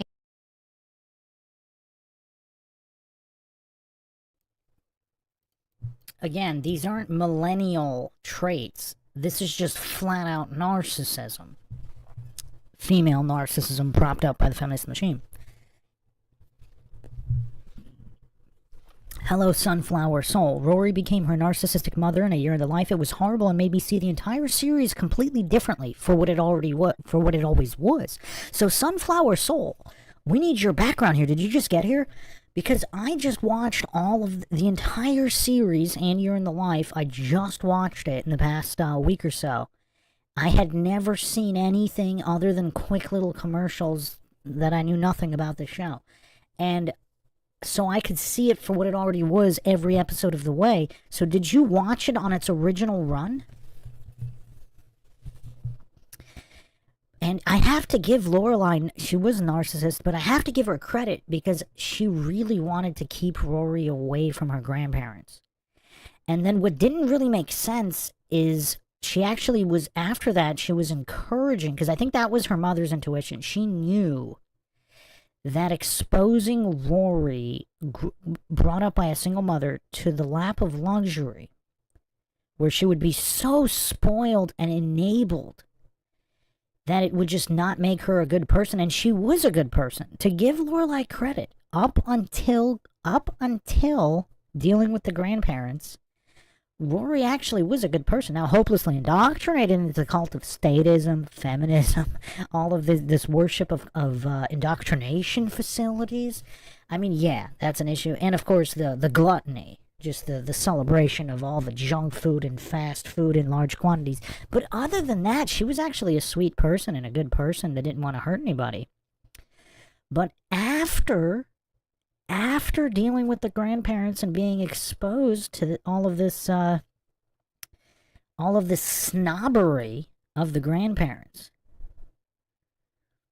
Yeah, Sunflower Soul. Yeah, if you have time, please watch this from the beginning, and feel free to leave a comment afterwards, because I'm really fascinated, because I like I said, I suspect that people that watch the original run episode by episode, because you couldn't binge watch it because it wasn't released season by season, but if you never heard of the show and are watching it now for the first time, you could watch all of it at once. And that's obviously, you can have a lot different perspective on what's going on. But season 1 was kind of wholesome, though. I still kind of stand by that. And I think Lorelai's mother's intuition, she knew what would happen if she exposed Rory to her parents. And I think she really fought so hard for Rory not to drop out of Yale for that semester, because she also knew what would happen. She knew that was kind of the point of no return. And she fought so hard, and then Rory betrayed her. Almost the same way she betrayed her own parents, by just running away instead of a lot. Now, I know there was a lot of baggage there and all that, but in the end, what I keep bringing up, if not for feminism, and if she did marry Chris, Rory's father, how differently would their lives turn out? Now, obviously, Rory's father is a pretty weak individual because he didn't fight enough for her. But I'm not sure, again, like, he kind of, in Year in Life, he did kind of say, like, when Lorelai makes up her mind, I mean, obviously the courts are quite biased.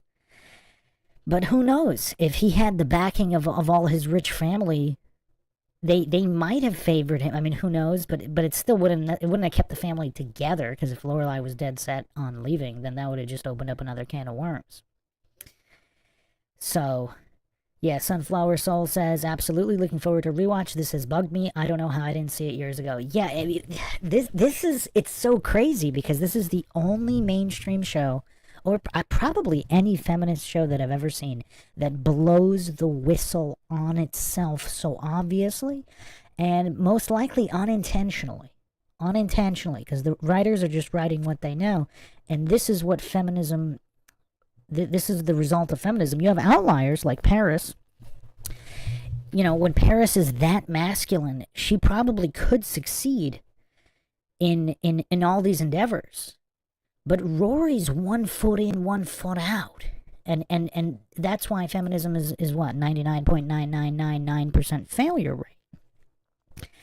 And that's what the show illustrates. And that's the grand conspiracy facilitating the collapse of Western civilization. Just the abandonment of the importance of the nuclear family. And a strong parental figure, in a strong father figure, and a lack of discipline. And again, I have to give Lorelai credit, because up until Chilton, even at Chilton, it wasn't that bad. But when it was time to go to college, and again, Lorelai saw the writing on the wall. I think there was 3 turning points for Lorelai. The first, when she had to go to her parents for money for Chilton, she really didn't want to do that. That was motherly intuition. The second, when Rory chooses Yale over Harvard, I think her motherly intuition knew that might have been a line in the sand. And then the third, possibly insurmountable point was when she dropped out of Yale for that semester and was just living in her grandparents' pool house. In sodomy. Living in sodomy. Her daughter became a sodomite. I mean, she was kind of a sodomite too, but anyway. I mean, this is crazy stuff. I mean, this is really crazy stuff. And the show was so subversive in the way that it exposed all of this, obviously, and through other characters as well. And what I was saying before, what makes it so sad is that I think the relatability is we all know someone like Rory. Not necessarily someone who got great grades or was valedictorian, but just a really good, kind-hearted person that was absolutely destroyed by college and exposure to these corrupt, narcissistic individuals, whether their own family members or not, sometimes in spite of their family members. Like, look how good of a human being Rory was in season 1, despite her narcissistic mother. And, I mean, Lorelai's just such a horrible character, because she's so narcissistic with the way she treats everybody, and then Rory kind of ends up being the same, but not necessarily because of Lorelai. I mean, partially. But a lot of it had to do with she's 1 foot in, 1 foot out in her mother's self-built, self-made world, and her rich grandparents that will bail her out at the bat of an eye, and she knows it.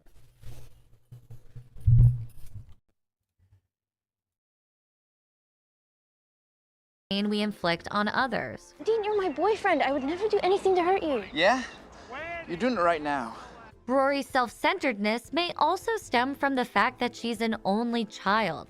G. Stanley Hall, a child psychologist who first theorized the idea of only child syndrome, describes them as having a tendency to be selfish and hypersensitive to criticism. I never realized how spoiled you were, Rory, but I guess that's to be expected. Only children are always spoiled. All this speaks to a larger problem. Rory has to stop thinking of her relationships only as part of her story and start thinking more about how others feel. It's my life. It's our life. Yeah, well, you write your side of it. A Year in the Life starts with Rory aged 32, the same age Lorelai was at the beginning of the original series. Hey, how old is your mom anyway?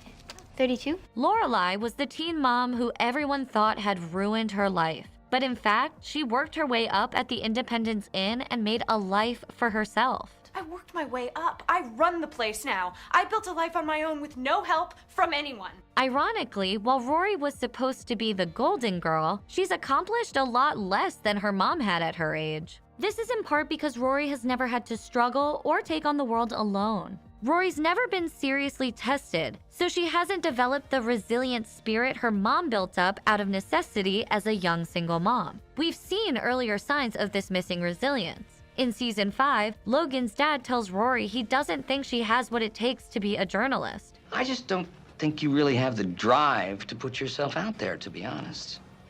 To get a story, to dig. And it sends her into such an existential tailspin, she drops out of Yale. All I've been doing is working toward being a journalist. I'm not going to be a journalist, so what momentum am I losing exactly? But even this doesn't turn into an opportunity for Rory to really better herself. Because rather than being made to fend for herself, she gets to live a cushy life in her grandparents' pool house. Hosanna, draw Rory a bath, please. Hosanna has a pot of coffee for you in the other room. Interested?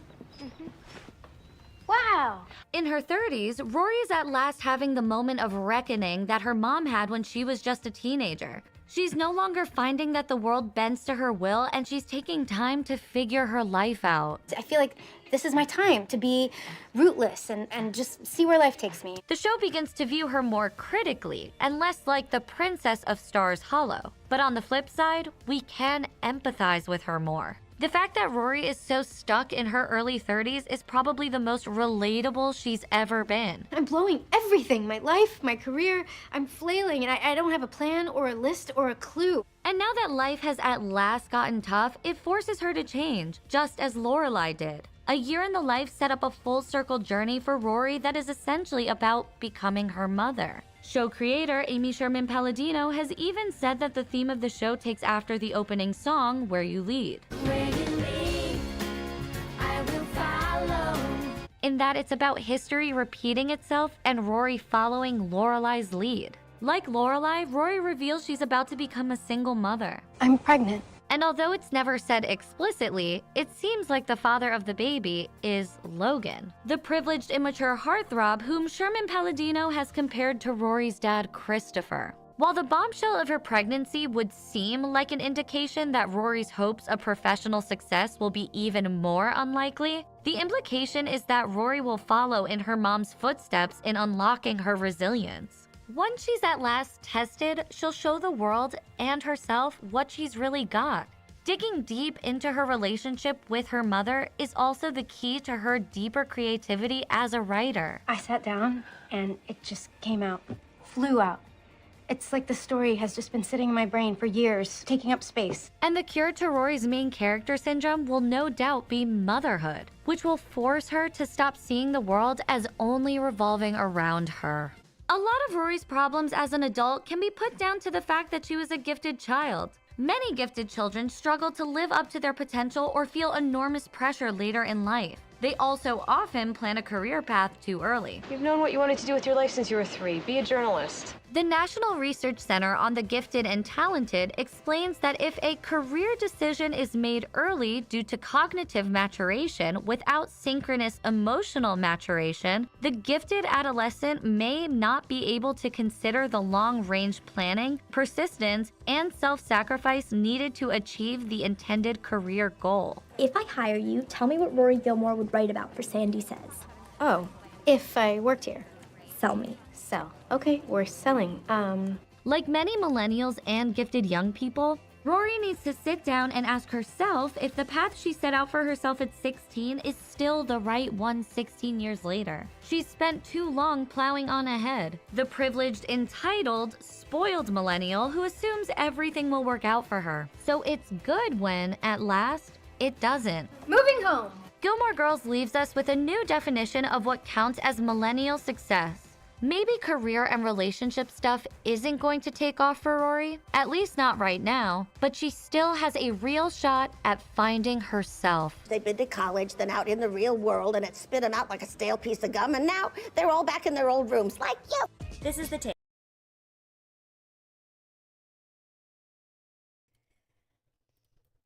So again, I don't want to judge too harshly, but these look like some kind of woke feminists. So they missed like a lot of the main points here that I'm gonna go over, even though a lot of the points they brought up were legitimate. So there's a few things to go over here. There's a few things to go over. I Am Ion's Cat in the chat says, wife's sister was valedictorian, was destroyed by college, and came out like Lorelai almost exactly. Yeah, that's what they, these indoctrination facilities really churn out these carbon copy narcissists that just turn out to be really unfulfilled in life, except for this vast fraction of a minority, these 0.0001%ers, like maybe Paris Geller types. And they brainwash the youth into thinking that this is some kind of an ideal to strive for. Now here's how, let's get into her love interests and one of the... Actually, before that, let's finish with the career points, because this was another defining moment in the series here, where she can't take criticism. You know.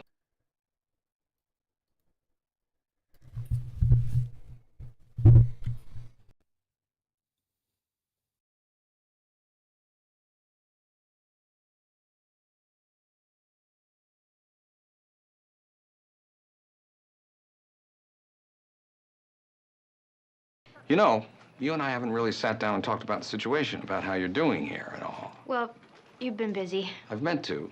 I offered you the job, took you under my wing. It's part of the deal. Great. I'd love your feedback. Go on and sit. I've worked with a lot of young people over the years, interns, new hires. I've got a pretty good gut sense for people's strengths and weaknesses, whether they have that certain something to make it in journalism. It's tough business, a lot of stress. Definitely. And I have to tell you, you don't got it. Now, guts can be wrong. Mine's been wrong before, but not often.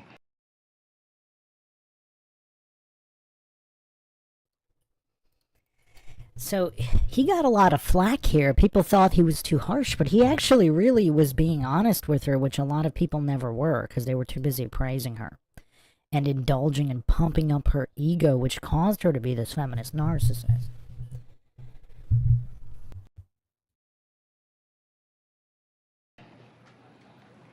I thought. Now, guts can be wrong. Mine's been wrong before, but not often. I thought I was doing okay. I just don't think you really have the drive to put yourself out there, to be honest. To get a story, to dig. I mean, just now in this meeting, I encouraged everyone to say whatever they wanted. You said nothing. I wasn't sure if I should. Exactly. I mean, you saw Harry. He jumped right into the fire. You didn't. But Harry's not an intern. Doesn't matter.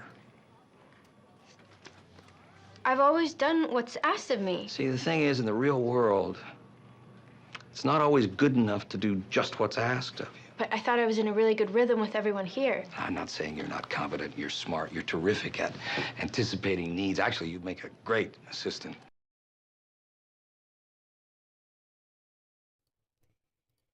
I mean, he got absolutely trashed for this, but he's being so nice. He's being more than nice. He's saying how terrific she is at doing all these tasks. And that she would be a great assistant, which she would. She could be this multi-millionaire assistant to all these people. Because she's so good at following orders. She's a good order follower, as she's been indoctrinated to be in indoctrination facilities when she was chasing all these good grades. And you could tell it just shattered her here because she's been so sheltered and coddled her entire life, like most kids have been.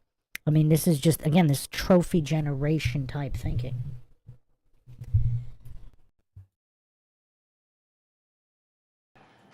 Oh. I'm sorry.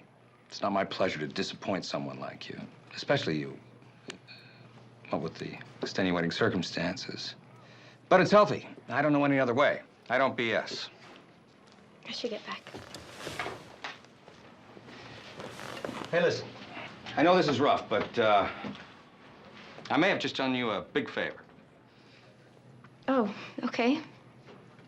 Thanks.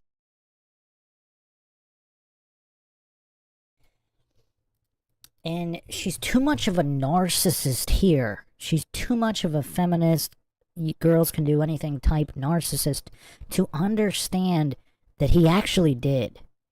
He gave her the biggest favor that she's ever been given in her entire life, and her narcissism blinded her to see it. Here's an interesting comment regarding this this scene. There's two comments here. Rory's character really shows the importance of teaching kids a growth mindset. If you raise your kids, giving them rewards for getting A's without even studying, I mean, she did study, but constantly calling them naturally smart, talented, and perfect, they'll crumble whenever they face criticism or something doesn't come easily to them. Instead, reward your kids for effort. Praise them for being hard workers and dedicated people through the things they decide to do, and teach them when they fail or face adversity. It's not an excuse to stop working hard. Even if something doesn't come easily, they still have the power to succeed at it. That way, their ego and self-confidence doesn't shatter as soon as someone puts them down, because Mitchum was, in some ways, right. He said if she's really got it, she'll bounce back. He was testing her to see if she'd keep going when facing adversity, but she didn't because she'd never been taught to deal with something that didn't come easily to her. Now, I'm not sure that's what he was testing. I don't think he was testing her. I think he was just giving his natural opinion, but also leaving it in that he could be wrong and leaving the door open for her to prove him wrong, because clearly he wasn't wrong about her in that moment in time. But she could have changed and become what was necessary to succeed. And he clearly left the door open for that to be done. But she didn't. What did she do? She dropped a semester. Now here's another, this comment is even better. It's even better, and this again reinforces the Greek tragedy that is this series, which also represents the collapsing Western civilization. The problem is that Rory is really good at exceeding with guidelines or a rubric, but she can't think outside of the box. Even in Chilton, if Paris hadn't told her a lot of extra requirements for getting into Harvard, Rory wouldn't have made it. But when you sit in a classroom by force and a teacher tells you what to do by force, Rory does a great job because she's smart and pays attention to detail. But in the real world, there isn't a rubric or instructions. You have to come up with things on your own, especially in journalism. We see that Rory generally enjoys sitting in a corner and reading a book. She isn't fascinated by people or any other particular subject. I just find it so annoying that Rory's talents were wasted. She could have been a great doctor, event planner, editor, lawyer, etc. Journalism is literally the worst possible career choice for her. Rory isn't even necessarily a bad writer. When she is given a topic to write about, she does a great job at researching and making it great. Her only issue is finding leads. She will never be cut out for doing that. So here's part of the Greek tragedy in terms of the pursuing the career part, which I will also examine other than that, as all part of the feminism destruction agenda. So she had so many talents, but because she was a narcissist enabled by narcissists, instead of taking this criticism and reevaluating, and because does she even know why she wants to be a journalist? She saw some TV programs and she just wanted to do it. I mean, has she even tried doing other things? I mean, she actually was a really good event planner with the DAR. She planned some awesome events. So she could have been so successful in so many different fields. I mean, journalism too, if she made the changes required. I mean, she didn't have the discipline to do so at that point in time. But was there even a reason to do so, though? Because she was constantly enabled by her narcissistic mother and her narcissistic grandparents. And there was no discipline or real... Because again, I think Luke really was in a position to help her, and he didn't. He just kowtowed to the narcissistic Lorelai. And there's a really cringeworthy scene in Year in the Life where basically he says that his life with her is all he needs, etc., etc. It was really, really, soy-infused rant. Quite pathetic, actually. I mean, quite pathetic. I mean, even his gestures in the earlier seasons, they weren't from a place of patheticness. Like, he actually built Lorelai an entire ice rink. And how did she repay him? She basically said, let's go get married right now or never again, and then they broke up. I mean, just the level of narcissism of this Lorelai character. I mean, she's probably one of the most narcissistic human beings ever in any television show. I mean, I don't know how she has any fans. I mean, again, the dialogue, quite witty and funny. She can be witty and funny. But just the narcissism is so off the charts. And the destructive path of the narcissism. And everybody she touches turns out worse. So, including her own daughter. So again, just covering the career angle, clearly she had all the tools and talents and intelligence to succeed massively in all these other fields. But she just blindly stumbled towards journalism just cause. Just cause. Did she ever really stop and evaluate why? And if she did and she still wanted to do it, well, that's where the discipline comes in. But it all seemed kind of just blind just because it was what she thought she wanted because she saw some stuff on TV or read some newspapers. You know who was an interesting character? Doyle was actually, I thought, a very realistic character, especially in the revival. And again, like I said, this show is so much more deep than it has any right to be, especially with that title.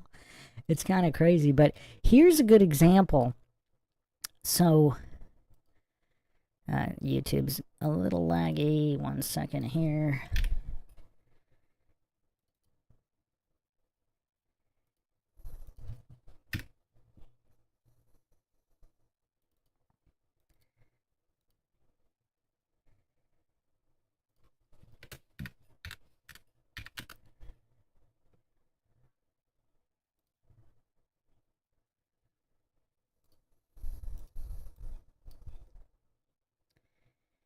Okay, so we have Doyle, who is the editor, and then later apparently married and divorced Paris, but his character is so interesting, and also a very realistic arc.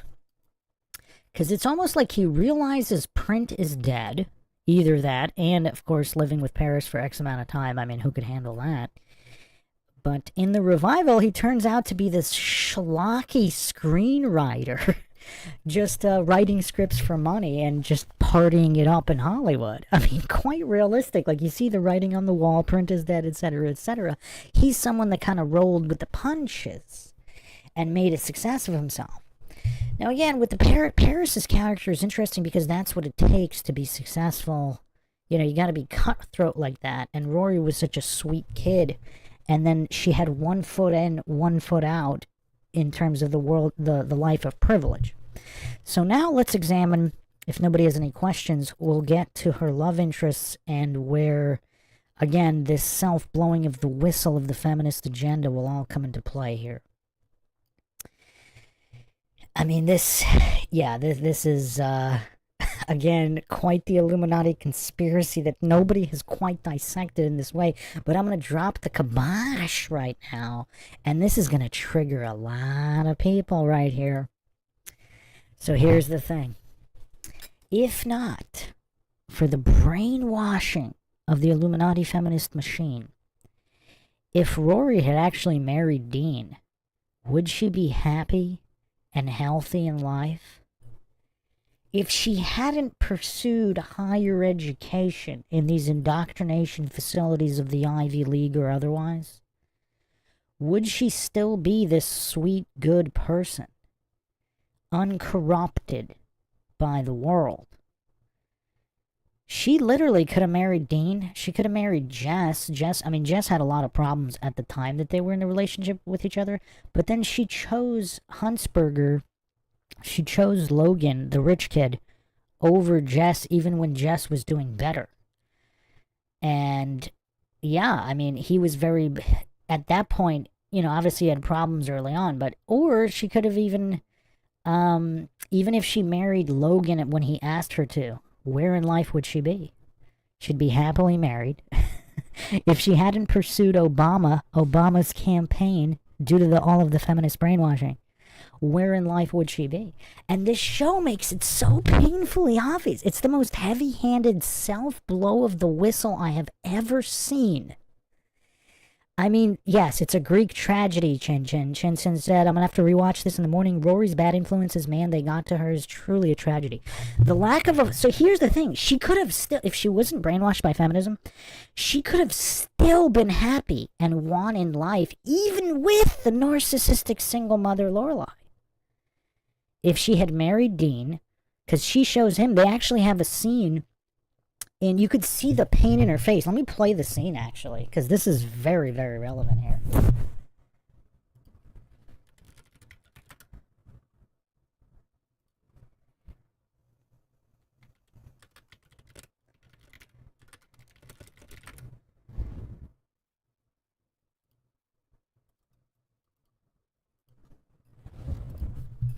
I mean, this self-blow of the whistle, nobody will explain it the way I just explained it. You won't get any of the Gilmore Girls aficionados or hardcore fans. They don't even know what they're watching. And I actually, like I said, I think it's an unintentional self-blowing of the whistle. Because the feminist writers were just writing it as it is, you know, for dramatic effect, etc. But they don't even know what they revealed. They don't even know what they revealed. It's absolutely crazy. It's absolutely crazy. 1 second here.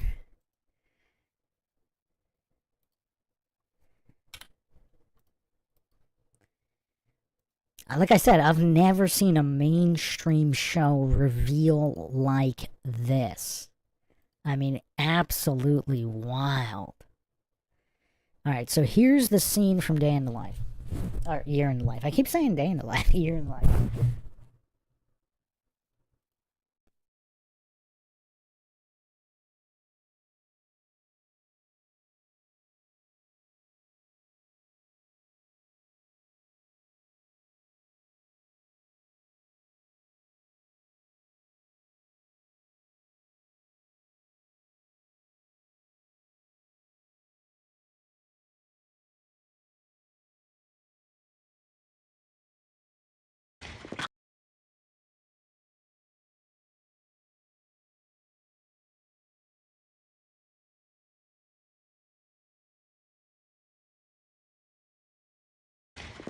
Oh, sorry. Hey. Well, of all the gin joints in all the world, it's so good to see you. You too. What are you doing in Stars Hollow? I'm just visiting my parents for the weekend. That's nice. It's very nice, especially since Grady brought home the flu and head lice from his first day at school. Oh, man. Yeah, within 24 hours, all 3 kids had everything. It's ugly, man. Jenny told me to get out and save myself while I could. She's a saint. She's pregnant. Again? It's really boring in Scranton. Man, your house is gonna be loud.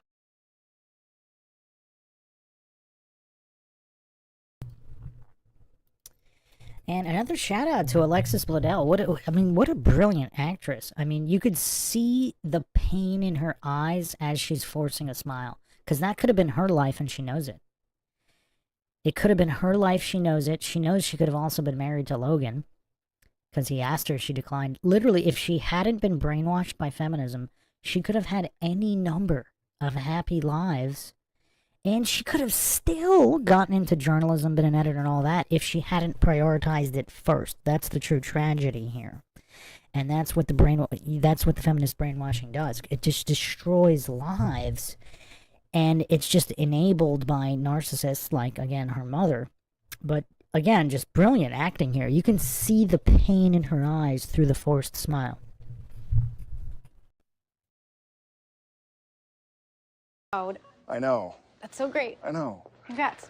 And it's a girl, so my sister finally has someone she can shop for. How is Clara? She's living in Berlin with a guy named Wolfgang. Van Halen. I wish. This guy's from Buffalo, and he climbs things for a living. Climbs things like big piles of money. Nope.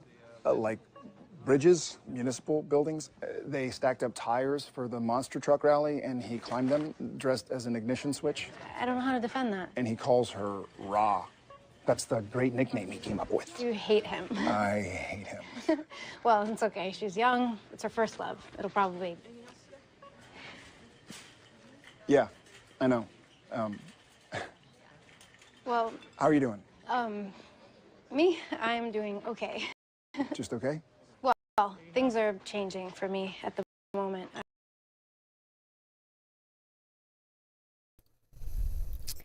The other thing, the self-blowing of the whistle that this show illustrates is how all of these feminists play pretend as if everything's okay. I mean, look at Lorelai throughout the entire series. She's pretending being a single mom is okay and it's not a struggle, and she kind of hides behind the comedy and the humor to mask the pain. And it's so obvious. That's why she's longing for either Luke or the father of her kid or whatever. Because here's the other thing, too. Because with Chris, the father of her kid, when they got married, he wanted another kid. So if she just gave him another kid instead of narcissistically pining for Luke, because she was 1 foot in and 1 foot out, too, between the world of her parents, in the rich world of her parents and Chris, because he got that big inheritance. What else was kind of narcissistic is she didn't marry Chris until he got the inheritance from his grandfather. So when he was dead broke and she wanted nothing to do with him. As soon as he gets money, all of a sudden, he's eligible to be in a relationship with and marry. I mean, it's crazy. Sunflower Soul says, unpopular opinion, Rory was never that special. She was smart and sweet, but she aimed for things outside of her abilities and true self, and it made the real world impossible for her. I'm going to push back a little bit there. She was special, but not because she was smart and sweet. She was genuinely a good person despite the hardships. Like, she wasn't, at the time, before college, she wasn't a sodomite. And that's another issue with her mother. Her mother never really preached the importance of just not being promiscuous or not engaging in sodomy. And basically, reserving sexual activity for a married partner. She never, because obviously it would be, well, even though it would have been hypocritical of her to preach that, she could still preach it. Smokers can still tell you how bad smoking is. But she never did, again, because of all this female empowerment, feminist, Illuminati destabilizing nonsense propagandized that she's brainwashed with. So it was actually in Rory's head that it was fine to be a sodomite. And so that caused a lot of issues, too. So I think she was special in the sense that she wasn't like most of these other teenage and college girls that were just running around promiscuously. Because she didn't really do that. I mean, she did have that one night stand in a year in the life, which was kind of sad, and her mother didn't even shame her for it, which was kind of crazy. I mean, just the enabling narcissism is so out of control here. That's what I mean. I've never seen this kind of self-blowing of the whistle. I've just never seen it before. It is just so insane.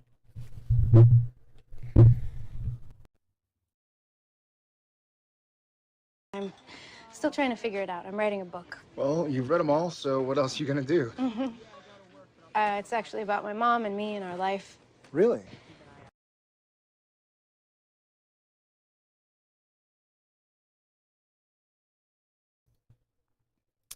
I mean, this is just an absolute Greek tragedy across the board. I mean, look at her try to pretend that life is okay being a feminist.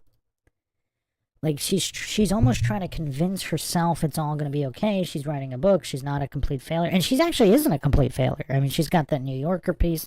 She did reasonably well. She actually didn't do that bad. It's not like she was a complete failure. But with one foot in, one foot out, she never really ultimately decided to take advantage of the connections the Huntsbergers could have given her. Like, she was always 1 foot in, 1 foot out. And that's the other tragedy that this exposes. If she just chose a world, she'd be a lot happier. She would either fulfill her goals on the career side, or even on the family side. If she chose Logan and married him and embraced that lap of luxury as this wife with all the money in the world, she could have still used connections and gotten into the New York Times and all these major newspapers if she had used his father for those connections.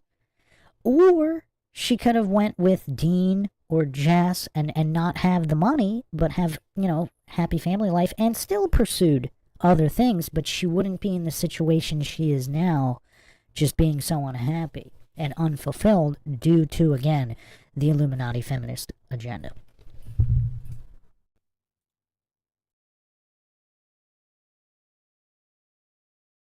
Can I put you in it?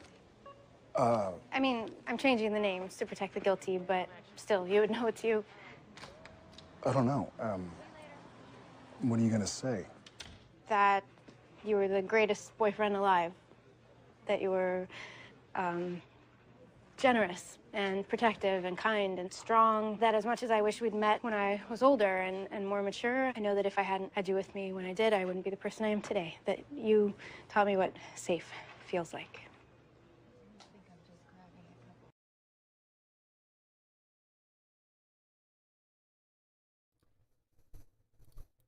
Again, brilliant actress. She couldn't even look him in the eye when she was saying all of that. Just absolutely brilliant actress. She couldn't even look him in the eye. And here's the thing, that all the feminist brainwashing also leads to self-sabotage. Because there's a constant feeling of just a lack of accomplishment. Because when Dean first told her that he loved her, that's when she freaked out. And that actually, you could say that was the inciting incident of her spiral that never stopped. Because if she had even said nothing but kind of thought about it and then stayed with him and there was no spiral and no Jess, she could have been fine. She would have ended up marrying him. Maybe they would have been happy, maybe they wouldn't. But if she wasn't brainwashed by feminism with a narcissistic mother, I mean, it's also weird because Lorelai usually doesn't bite her tongue that much, but she really didn't like Jess. She actually didn't like Dean at the beginning, but then she did. And she never liked Jess, and she never liked Logan. And she never really voiced those opinions that loudly, which is also a little weird, because she usually does. South to West says, this show subtly highlights the siren song of feminism and postmodernism. I don't think it's that subtle. I really don't. I think it's loud and proud. I think it's loud and proud, and that's the conspiracy. That it's so obvious. Sunflower Soul says she wanted a lot of the things her mother taught her to reject. Yeah, but here's the thing. Her mother enabled it. Like I said earlier, there were 3 main issues. The first, accepting money from her parents for Chilton. And she didn't have to go to Chilton. She could have stayed at her high school, been valedictorian, maybe not gotten into Harvard or Yale, which was that a good thing? Would she have ultimately been much more successful and led a happier life? Maybe not in journalism, but maybe in journalism. Maybe just a different path there. if she hadn't gone the Ivy League and gotten involved with her grandparents and high society and just all of these individuals in the lap of luxury corrupting her mind like Logan Huntsberg. So, yeah, I mean, these are all interesting points, but like I said, just the self-blowing of the whistle. And look how brilliantly acted it is. She can't look him in the eye because she knows what she missed out on due to the feminist brainwashing and the narcissistic mother.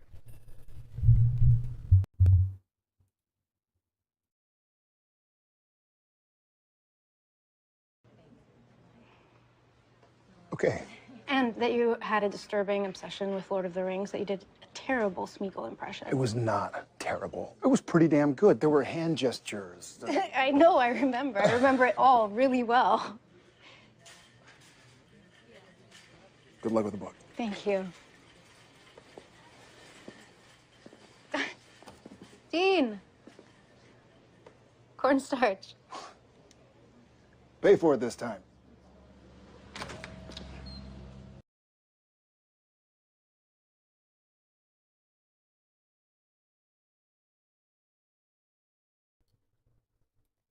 This is also a good image that highlights, you know, the path that feminism leads to. Because again, this isn't really about not fulfilling your dreams. There were plenty of women. I went over this in other podcasts that, you know, the first self-made millionaires and the first woman to run for president. I mean, this was all pre-feminism, the pre-Illuminati rollout of the feminist agenda that fooled and brainwashed so many women. I mean, it's really sad.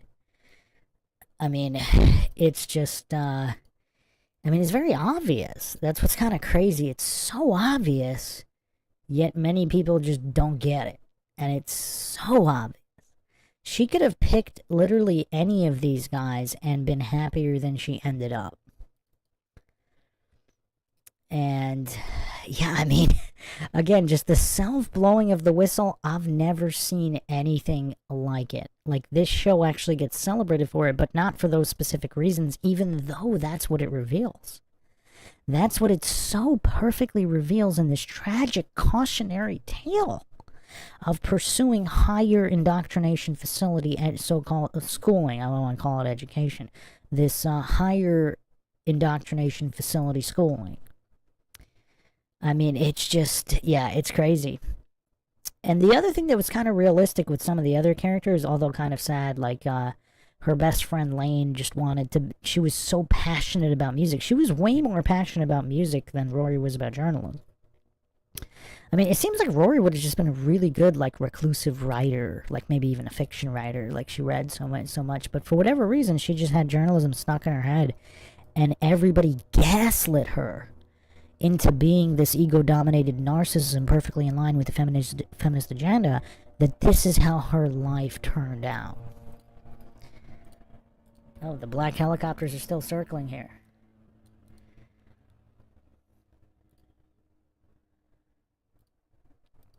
But this is the first female self-made millionaire, Sarah Breedlove. She died in 1919, quite a long time ago. Quite a long time ago.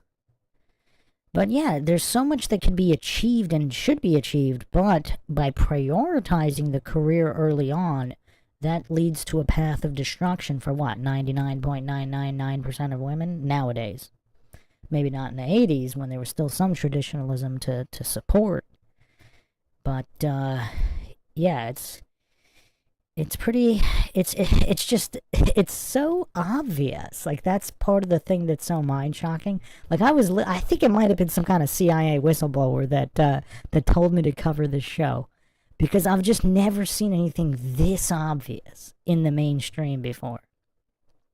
And tragic, too, just because of how, you know, look at her character. I think she is special because look at the average high school girl versus Rory. The average high school girl is already way more narcissistic and self-absorbed than Rory was before college. Now, obviously, the big reveal on what college does, Yale or otherwise, this is also a great series in that reveal on how colleges and universities absolutely destroy the minds of young people. And then we have Victoria Woodhull, who she was the first woman to run for president in 1872.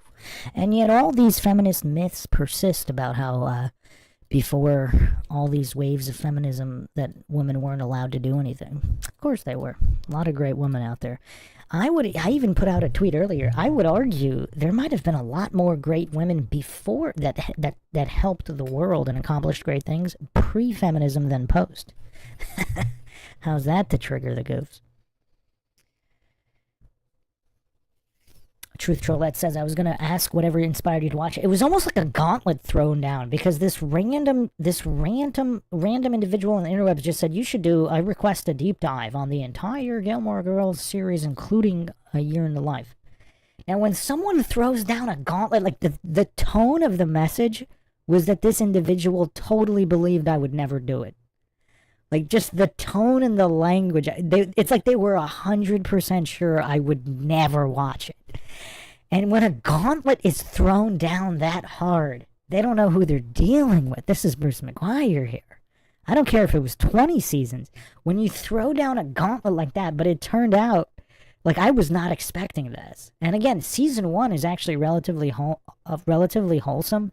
If it weren't, I might have not made it through it. Like, if somebody throws down the gauntlet for Buffy the Vampire Slayer, I don't think I could do it. I really don't. I have seen some random episodes from season 1 and maybe 1 or 2 random ones throughout the series. I've seen them, like, when they first aired, when I was still in my early research of the occult and symbolism and all that. That's just way too satanic for me.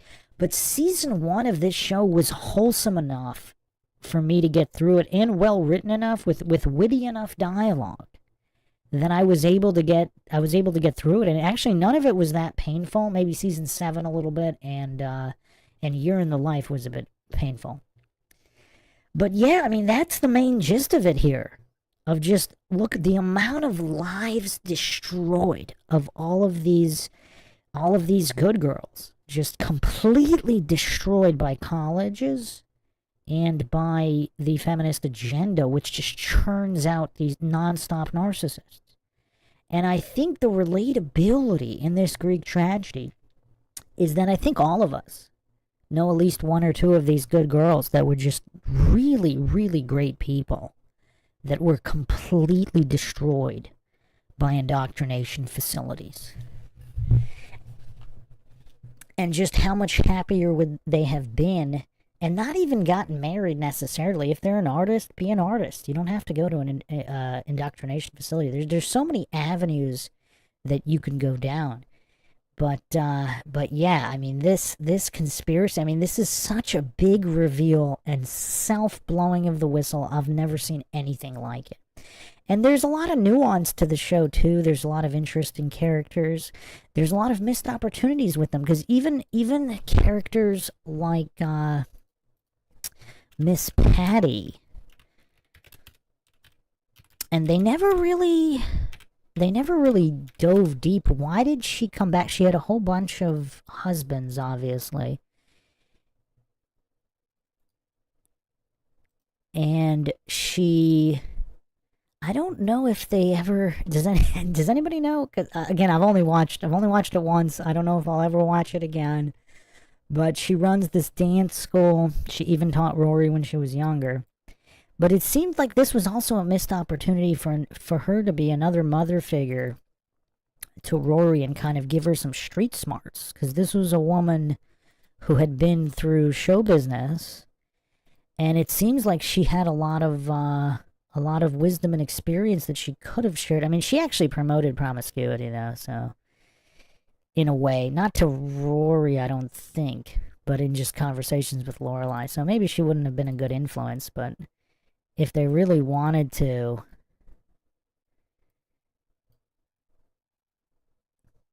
they could have had her kind of maybe give some life lessons and impart some street smarts into the sheltered Rory. And then, of course, Luke is probably the biggest waste, because he could have been a good father figure that could have actually, he could have actually saved her. I think he could have, because she would have listened to him. And he could have imparted words of wisdom and discipline and encouraged her to pursue, maybe things other than journalism just to see if she would like it. Maybe because she didn't even try. I mean, what else did she try with? And then obviously her father was a really weak character. The other thing you could argue, my final point, I'm actually wrapping this up. My final point here is, I mean, this one's actually really obvious. I mean, this one's a major one. I'm going to wrap it up with this final point here. When she adored her and respected her father, she was a really good person. And then as soon as she didn't, that's when the spiral happened. So even though he wasn't in her life a lot, whenever he would show up, she'd be so happy. And it's almost like she cared what he thought about her, and she behaved accordingly. Because think about, I mean, this is actually a really painful discussion for a lot of people. Think about the love that parents have for their child, like especially father to daughter, if we're discussing feminism and the evils that result from it, and just the countless destroyed lives. Think about all the hope for the future fathers have for their young daughters.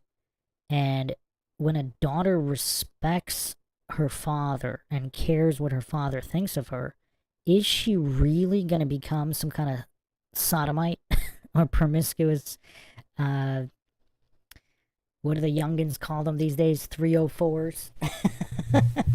Like most college girls, unfortunately. Not all, before everybody gets triggered. Not all. There are some people who survive. I have known a few that have survived.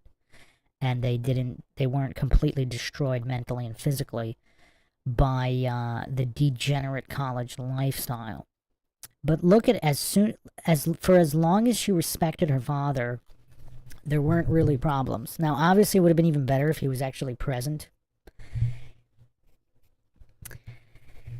And, yeah, I mean, it's just such a cautionary tale. It's a cautionary tale, Greek tragedy, acted to perfection by these actors, other than Year in the Life. But for the first 7 seasons, it was acted extraordinarily well. So, I mean, those are really the main points, and the main conspiracy of the feminist machine blowing the whistle on itself so obviously and out in the open that anybody can see it. And people enjoy this show. This is rated like one of the top comfort shows ever. But how many people actually see what's going on in it? And don't just think it's drama for the sake of drama. Just the psychological narcissism on display, and how it all manifests and spreads into the worlds and lives and the lives it destroys. So that's it for now. Hope everybody found another edition of the MindShock podcast interesting and informative. If you want to help support the podcast, you can donate to our PayPal. Just check the link in the description. Make sure to subscribe, like, and share. Twitter, Facebook, Reddit, Patreon. This is Bruce McGuire signing off. Catch you guys next time.